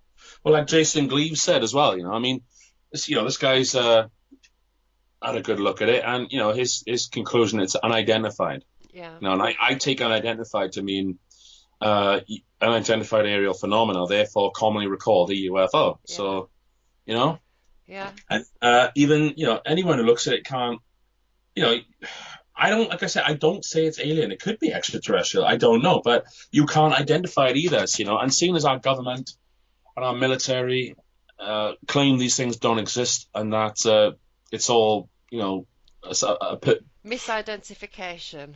That's what most of it, misidentification. Yeah, I mean, I don't see how this is swamp gas or weather balloons or yeah. Or a light weather balloon reflecting full of off. swamp gas. Oh yeah, light reflecting off Venus, like through a magnifying glass, and yeah, get real for God's sake.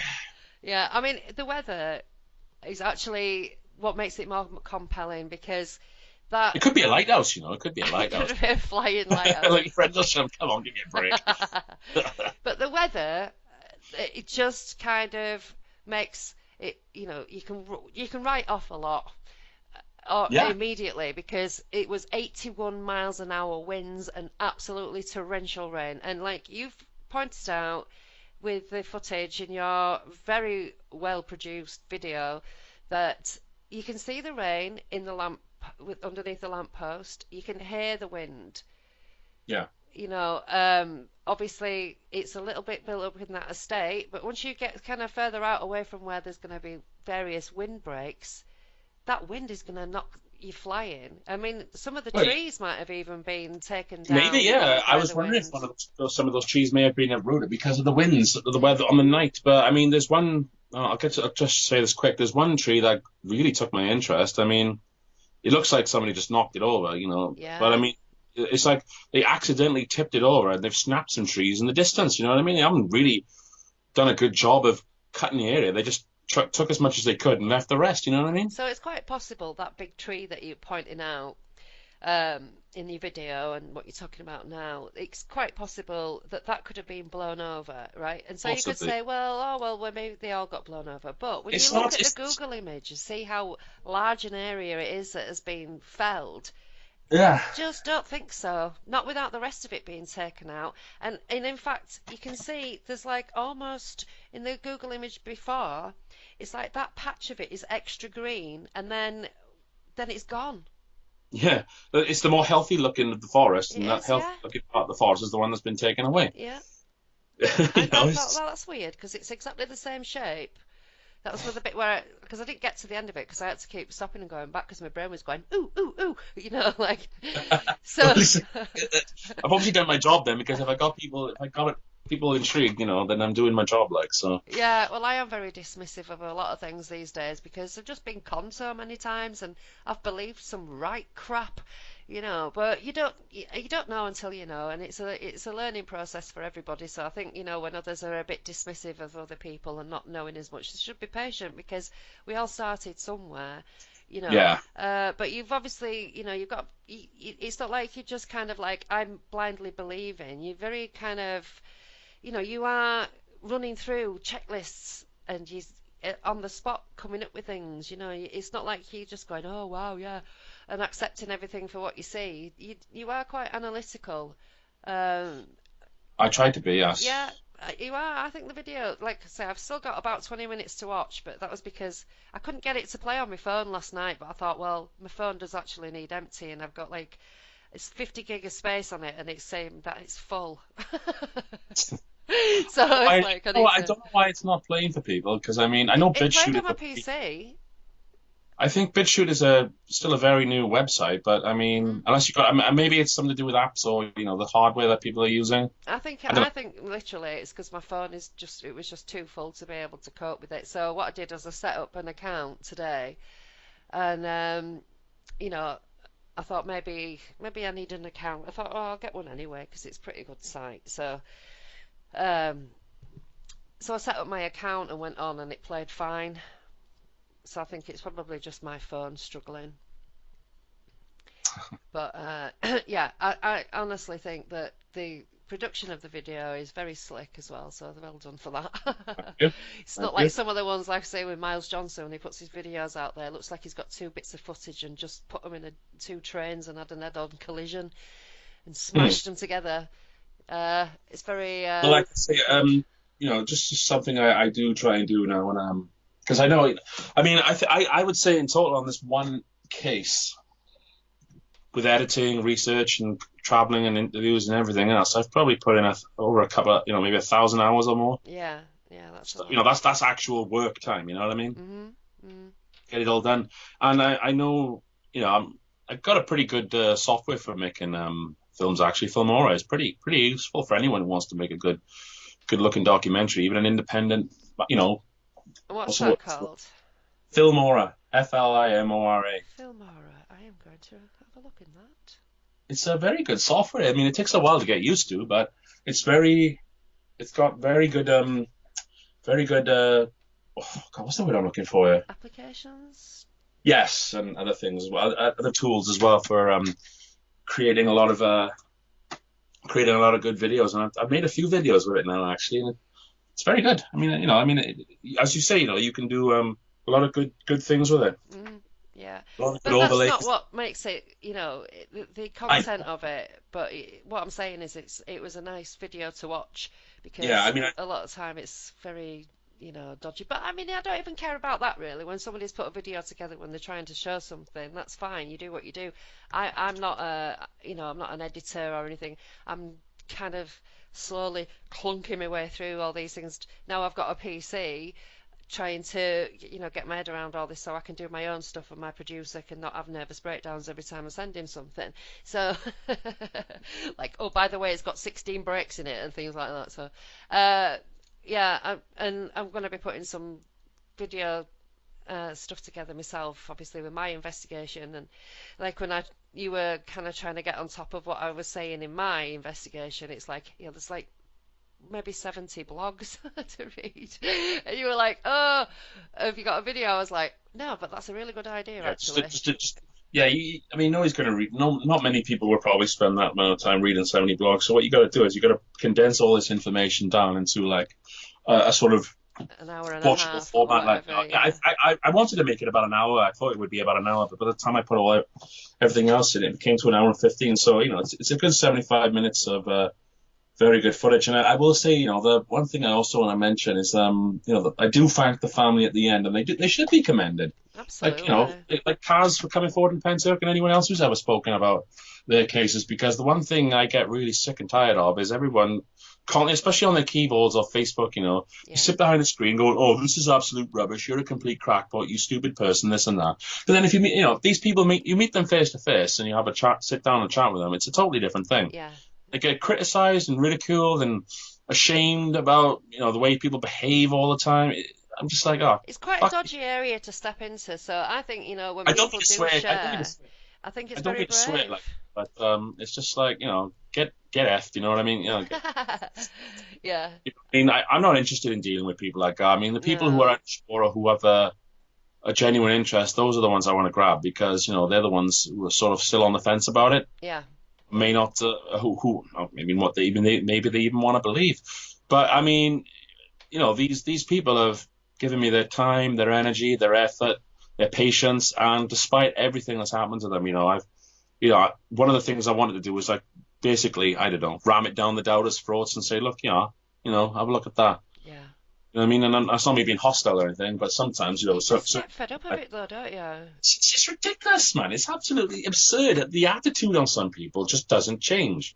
I think they either enjoy it or they pay to do it. Either way, they're sad. Well, they get really aggressive with us, and then if we get aggressive back, they go, "Well, we're not going to listen to you if you're talking to us like that." Which you're not bloody Oh, yeah. listening anyway. You're not bloody listening. I know you're not bloody listening at all. Like, you just say, it's like what makes me the best comments are like, this is absolute rubbish, or this is absolute crap, or it's like Impossible what is my favourite one. What? Impossible, when they say impossible, that's my favourite one. Oh yeah, but it's like they totally dismiss it right from the word go. They're not. It's like none of it is true, none of it makes sense, none of it is real. There's nothing to it. I mean, get lost. Yeah. Yeah. Sorry, but no, I'm not having that. I'm not interested. No, I won't do it. and I'm not I haven't gonna got time. I'm not gonna sit there and like try and convince somebody. It's like, look, I've put it all together. It's up to you to see it for what it is, and I know that we all, like yesterday, there was on Grant Cameron's pages an article and a little thing about Sid Goldberg and John Lennon's golden egg that he allegedly gave Uri Geller. And the story is that Uri says John saw an alien and it handed him this thing, so he's just given it away to Uri. I was like, I find that hard to believe. And this woman said to me, "You just don't get it. These people have gifts." And da da da da da. And I said, I do get it. I absolutely get it. What I get is that the brain believes what it wants to believe. Yeah. And then it's very difficult to talk yourself out of what the brain has told you that you believe, And there's so many con men on the scene, and the ones that are making the more money and the biggest noise usually are the ones that you need to look closely at. It's easy to tell a big story, and people think, well, why would anybody lie like that? Well, I mean, I've got two very big cases here, like, the Denbigh and Pentyrch, but these people are not making any money off of it. Of course they're not, and neither are They're not you. making any money. They're not making themselves famous. They're not got people lining up with checkbooks saying, "Can I do this for you?" and all that stuff. Mm-hmm. No, if anything, it's the complete bloody opposite. Absolutely. They're getting constantly ridiculed and attacked by anyone who doesn't want to know, or just because it threatens a little bubble world or whatever. Yeah. They're not making any money from it. If anything, I don't make any money off of this. This is costing me money, but I do it because I know there's a truth and a passion with it that comes with it. Yeah. And I think in my entire time of doing anything, the amount of money that has come my way over the years is £190, but the amount of money that I've spent is probably about 300 million times that much. All the I mean, it's just not about the money, it's about having questions answered, isn't it? And yeah, I mean, well, I think, as far I look at the world now and the way it is, it's like there's only really one thing that could really change people's, wait. I mean, it's a corrupt world. It's totally controlled by a few elite elements, and all they do is just rot everything down.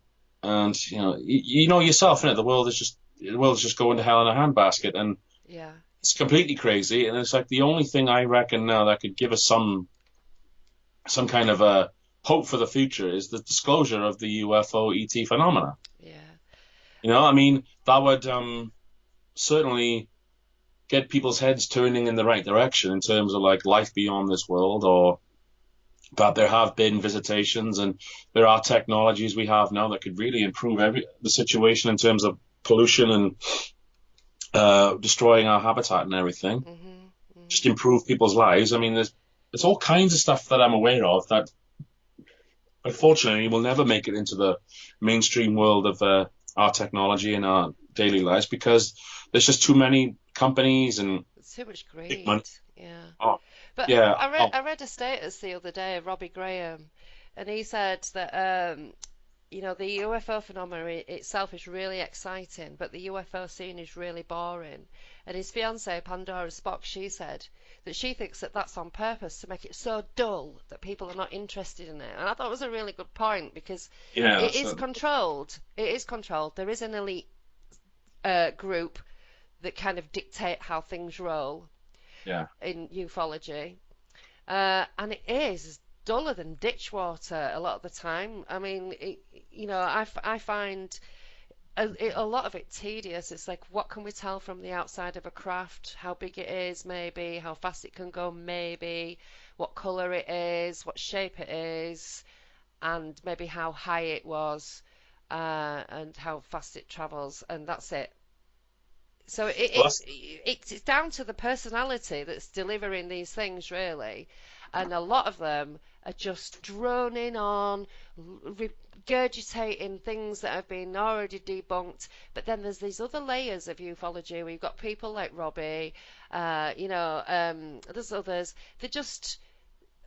They're being really real about it, and they are quite funny people and good personalities. But even though they've got books coming out, and they're really, really quality, they're still not getting the accolade or the attention that I think that they no, should.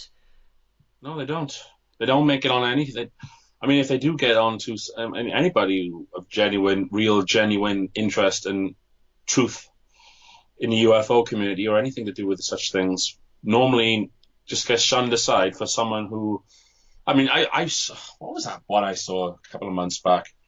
I don't know if it was a Channel 3 show, and it's like, I got married to an alien and had sex with its brother. You know what I Oh, mean? for crying It's a out stupid loud. headline like that. I'm like, I'm a person talking is just rambling on and ranting in all kinds of directions, not being coherent on anything. Mm, And it's like, I could think of at least, 6 or 7 other interesting things to talk about. People of real, genuine, people in these cases, or Kaz, or in the Pentyrch, or the family of 4 in Denbigh. They would tell you some really interesting things. yeah. I mean, On ITVs this morning, they'll often have something on about the paranormal, and they'll do ghosts, and that's all sort of like semi-serious. As soon as they get to aliens, they get people on that's like, my boyfriend is an octopus alien, and I have oh sex with yeah, him, and it's the yeah, best sex I've ever had in my life. And and they have all these idiots on, and it's like, why do they do that to us? This is well, as you say, to absolutely make it mundane and controlled. stupid, make it appear stupid. Yeah, they don't have all these other people on that are really, like you say, Kaz. I mean, I think I can talk about the UFO situation with a modicum of intelligence, without, and some science behind it. This is possible. This is possible. This is possible. Not, oh, I know what it is, and this is how it is, and da da da da da.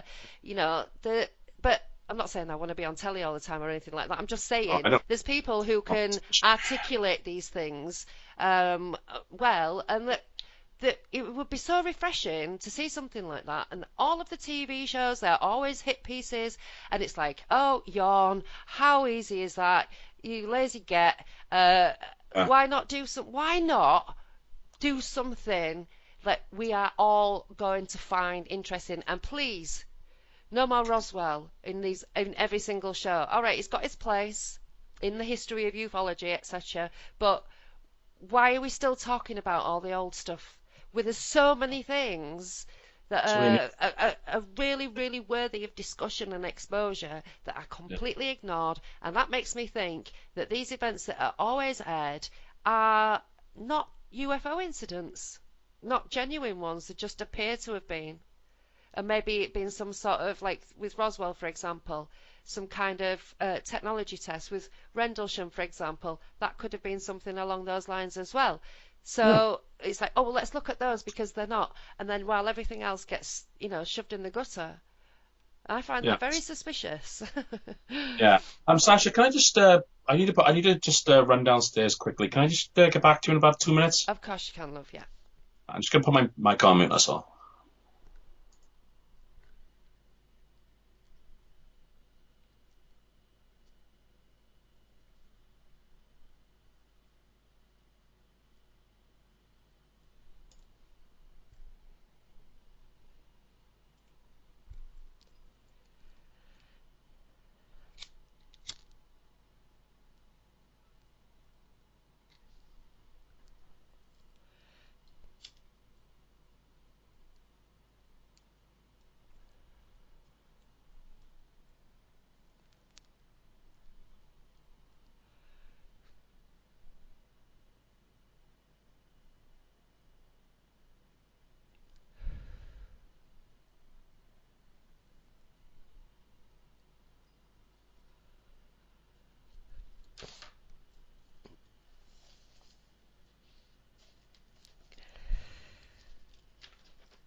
Hello. Okay, hang on. Hello. Hi, back. Okay. Just looking at the time. 1:47. Okay. Right. So where was I? We were talking about some of them are suspicious that they don't take it seriously. Um. Okay.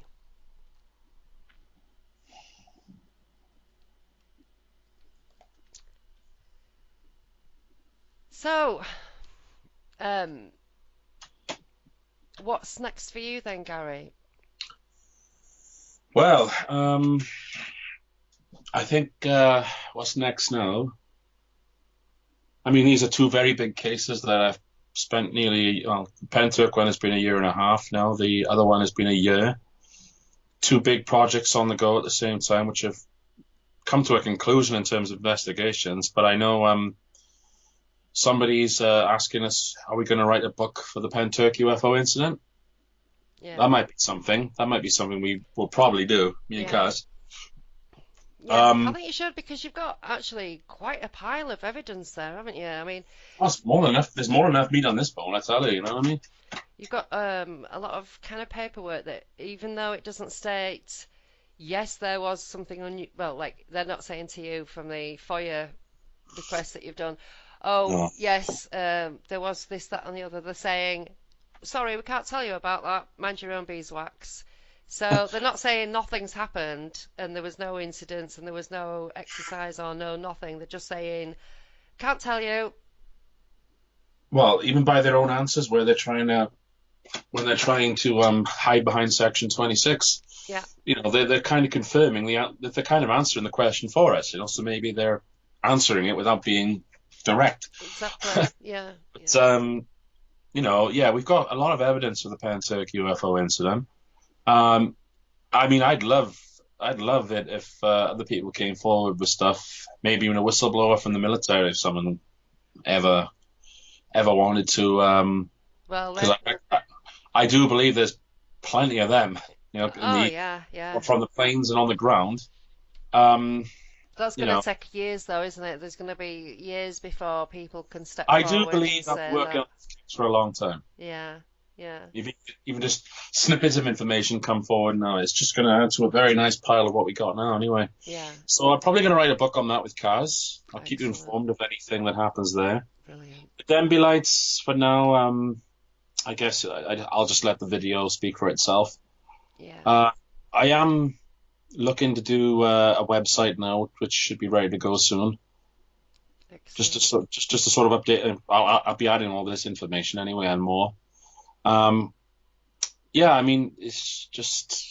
I mean, unless something big comes along again. Which it does seem to happen to you, doesn't it? You're like in the middle of Well, quite a lot of well, crazy. there is someone who's been coming to our club meetings and everything. I won't mention his name now, but he's had a lot of UFO sightings, and some of them very, very interestingly match up to the date not long after the Pentyrch UFO incident. He's been seeing red and green orbs. Well, that's interesting because Kaz saw red and green barrels, didn't she? This red and Yeah, green thing. along with Dave, the other witness. I've also heard recently, oh, where was it? I'll have to remember and I'll let you know. Somebody else seeing lights and an object that looked like it was full of static, which is something that Kaz kind of described, that the inside of these barrels that were green and orangey red were like little black particles like static. Yeah, I've seen that somewhere else recently, and I'll have to remember. My brain will remember. yeah, but I mean, it seems like that if there's anything interesting in terms of a timeline for Elantris and Pentyrch and surrounding areas, there's his sightings on that one alone.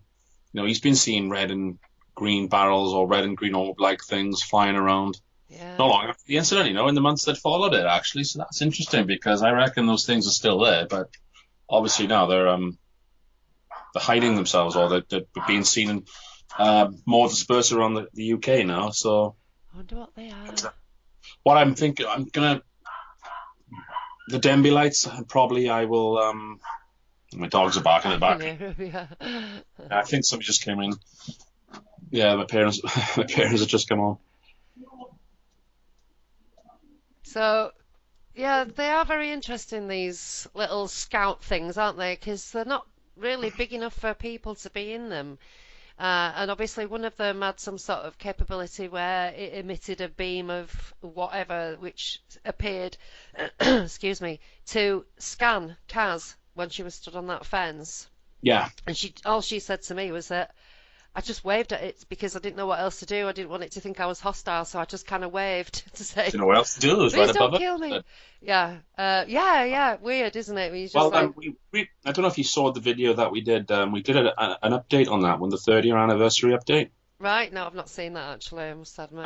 Yeah, it's on that channel where I uploaded the other Denbigh one, The bit and that one, shoots. Yeah. that was a couple of things actually, but that was a lot of the freedom of information requests that came back to us because they sort of finalized a lot of the things we've been doing. Yeah.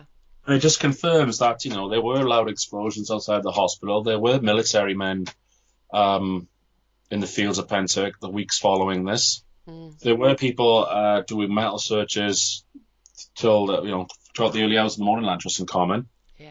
And yeah, I mean, all other areas, the South Wales Police were not notified, the hospital were not notified, but then suddenly they had evidence showing that. Yeah. But I mean, they say they've got emails, but it's like you don't have. You're just giving me extracts. Well, can I see the full email? Yeah. No. Yeah. Saying that you were notified, but that you don't have any records. And oh yeah, all the officers involved have retired. Well, all of them. Eh? you know. That's unlikely. What else did they say? But you say nothing happened, but then all people involved retired. I'm like, well, if nothing happened, how can they be involved? You know what I mean? Uh-huh. Yeah. Yeah. Just, just Yeah. That's quite funny. and But other things like that. we've got something going on at the moment, which was kind of brought into play by Tony Blair, and it was well, in this country, but other, um, leading figures, that we had this joint operational forces concept that was being talked about, like in 2012. I read this document, and it was about how all our forces are changing, and we are kind of being squished together with the Americans, and we've got to kind of get ourselves into line with their standards by 2020. And right now in this country there are 10,000 troops who are on this massive exercise. It doesn't say what, but you've got Trump talking about space forces. You've got all this going on, and obviously Tony Blair's now wanting to start an EU military as well. So, but that's an aside. It all seems a little bit fishy to me, and I know that we've got some crazy technology capabilities, which is why I say at first when we saw the craft in Wales, to us our perceptions were it's an alien craft, it's come from blah. No, at no point did we think that this might be going on all over the world and that there was an invasion, funnily enough. But Yeah. we did think it was full of aliens, and now I know that obviously we've had this anti-gravitics understood and have been since the 50s. So I can only imagine what we've got now, and that maybe this craft that we saw was actually terrestrial, some kind of funky prototype, or a part of a fleet of whatevers that, Maybe. and also that could have been the case in Pentyrch, that this bloody giant thing that appeared from nowhere, which I find very hard to believe, but let's go with it. Well, But not that I Kaz would find say that hard to with believe. I mean, I find it hard to Kaz believe would it's say ours. Kaz would say with distinction on this one, and very adamant too. Because she say it's not military. This came from somewhere else. Yeah, well, And having done a lot of research on that one, investigation of field work and everything, but I do think so. Yeah, it is. It is an interdimensional craft of some kind. well, look, in 1980, the Cash Landrum case, that craft that was flanked by fleets of helicopters that burnt the two women, that was exactly the same sort of shape and size that Kaz described. What case was this? Sorry again. Cash Lundrum. And Cash Lund. it was the Christmas weekend of 1980, the same weekend of the Rendlesham Forest incident where Jim says that he saw a black pyramidal craft and that other pyramidal type crafts were seen in the air by other witnesses or the tower or whatever. So, there's part of me that thinks that could have been ours and that they've got this cloaking technology or power to just appear out of thin air. Or appear to appear out of thin air. Yeah. So, and I know it is massive, but so was the Cash Lundrum craft. So, for me personally, I can't 100% go. I think that was alien or interdimensional, 50-50. But that's because of other incidences that have happened in the past, and they happened nearly 40 years ago. So, how far have they come in tweaking these? Giant black pyramidal. Who knows? Things. But the fact is that they were bloody firing on it in an area where there are people. So why would they do that? Why in Wales, when there's so much of an expanse of land, they could be doing whatever they wanted and nobody would hear or see a damn thing unless you had the odd walker or camper in the middle of nowhere. The interesting thing with I just want to mention Denbigh on this one. Out of all the other cases I've seen, this seems to be the only one that didn't have any sort of military involvement. And there may be a reason why the military were not involved in that. I didn't stick it in my video, but it came across my notes every now and again. There's a mountain range called the Colloidian Range, is it? Right, I don't know. Wales? Well, no, this information came from an interview with Gary Rowe when I went up there with Sufon in April last year. He said the Colloidian Range acts like a shield against radar for these UFOs. They kind of use it as a means of not being detected. I wonder. If this thing was there, I can imagine the RAF or military would have been on it in no time. Because you always hear the story, something appears and then all of a sudden black helicopters and planes appear out of nowhere to come and give chase to it or come into the area suddenly, But it's an interesting point because where we were and where we were looking at where it first was, and it zigzagged towards us. Now I kind of wondered. I thought, what is the layout of the land there? Is that following some sort of contour, maybe some valley or? Because these glacial valleys that have been formed by ice slicing through them, they're often kind of like the base of them is zigzaggy. And I wondered if that was the case. But I really haven't studied the area or I know that there's mines there. Apparently there's copper mines in that area that somebody told me once. There's one. I think there's caves there. There's copper mines there. The one thing that I also I find interesting, people in the UFO communities, some of them study the ley lines of the world. Yeah.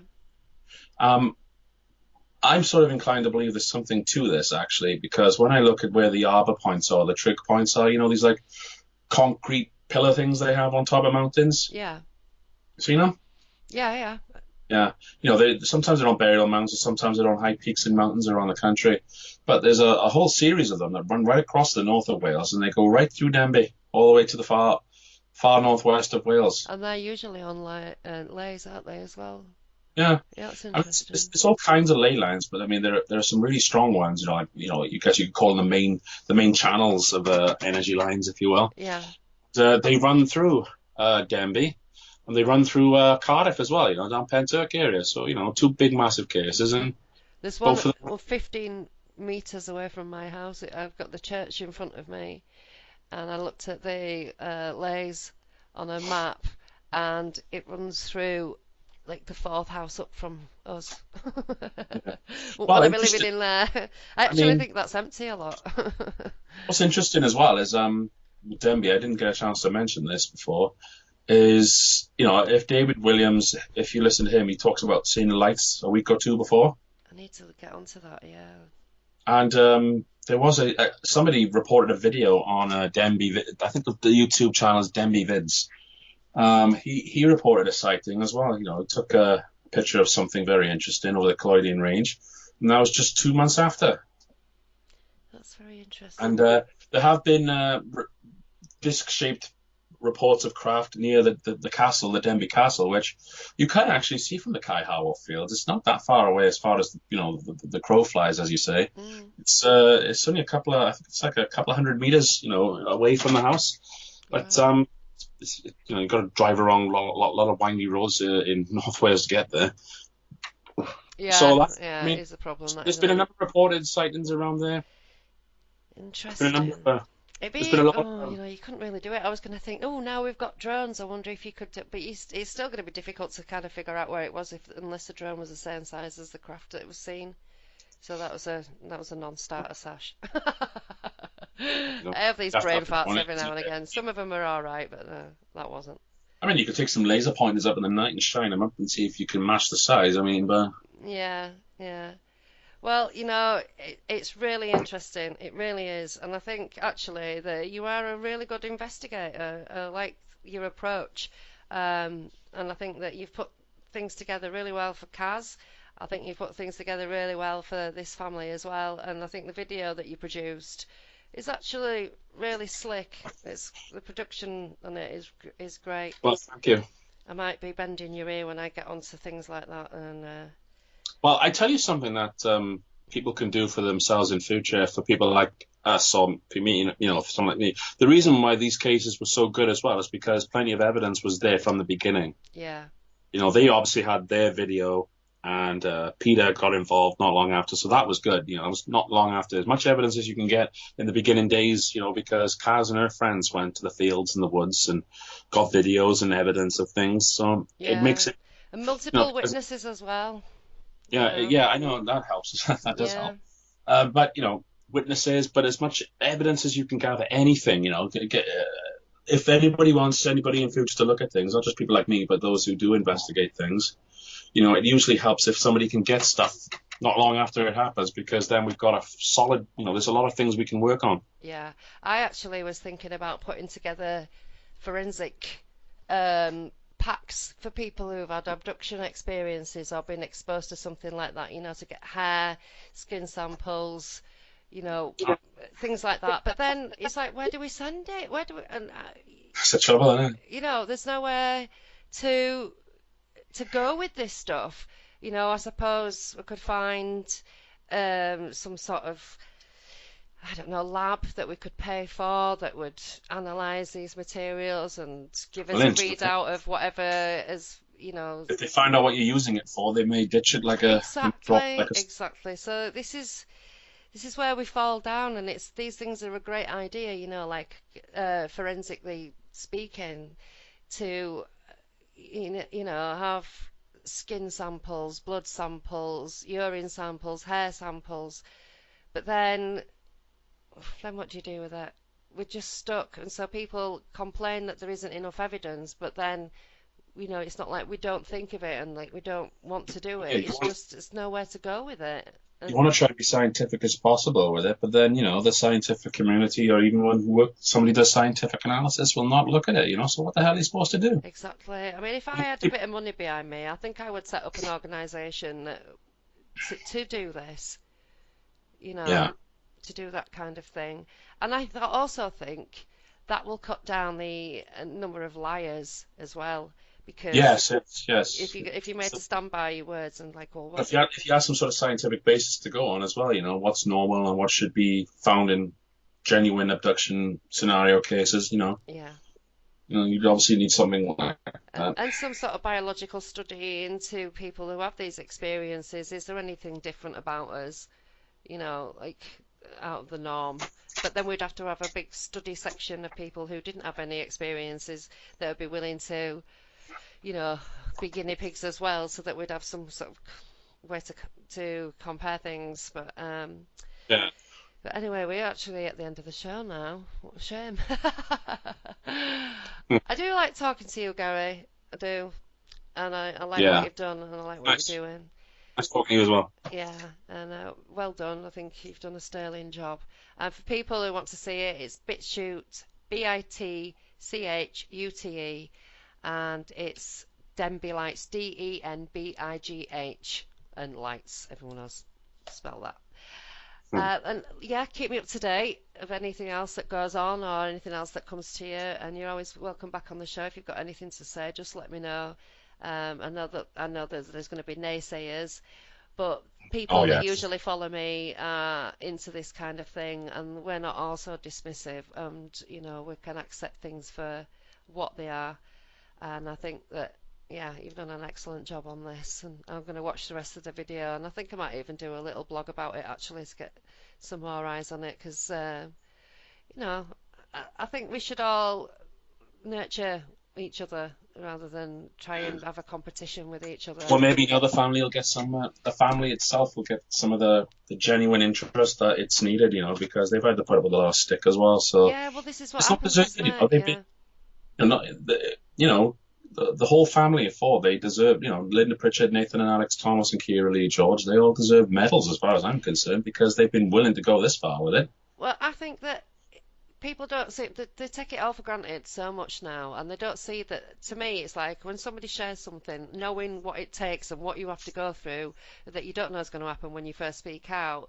But and also because it's somebody's life experience, it's actually an honour to be told these and to have these things shared with us. It's not our right, like people are demanding. Well, prove it then, and it's like, hang on a minute. This is somebody's life. So, and it's not all cases. These are people, and I think a little bit more respect and compassion as well wouldn't go Yes, amiss.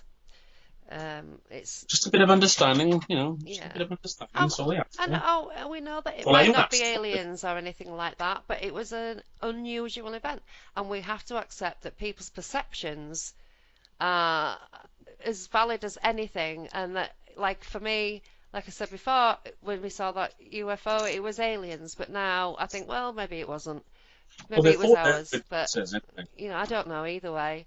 Um, They're excellent witnesses. That's all I can say. yeah, and all I know is that it really kind of melted our heads because we're told that this stuff doesn't exist, but it blatantly does. Yeah. Thank you for coming on, Gary, Thank you, Sasha. and I'll see you all next week. Bye bye now.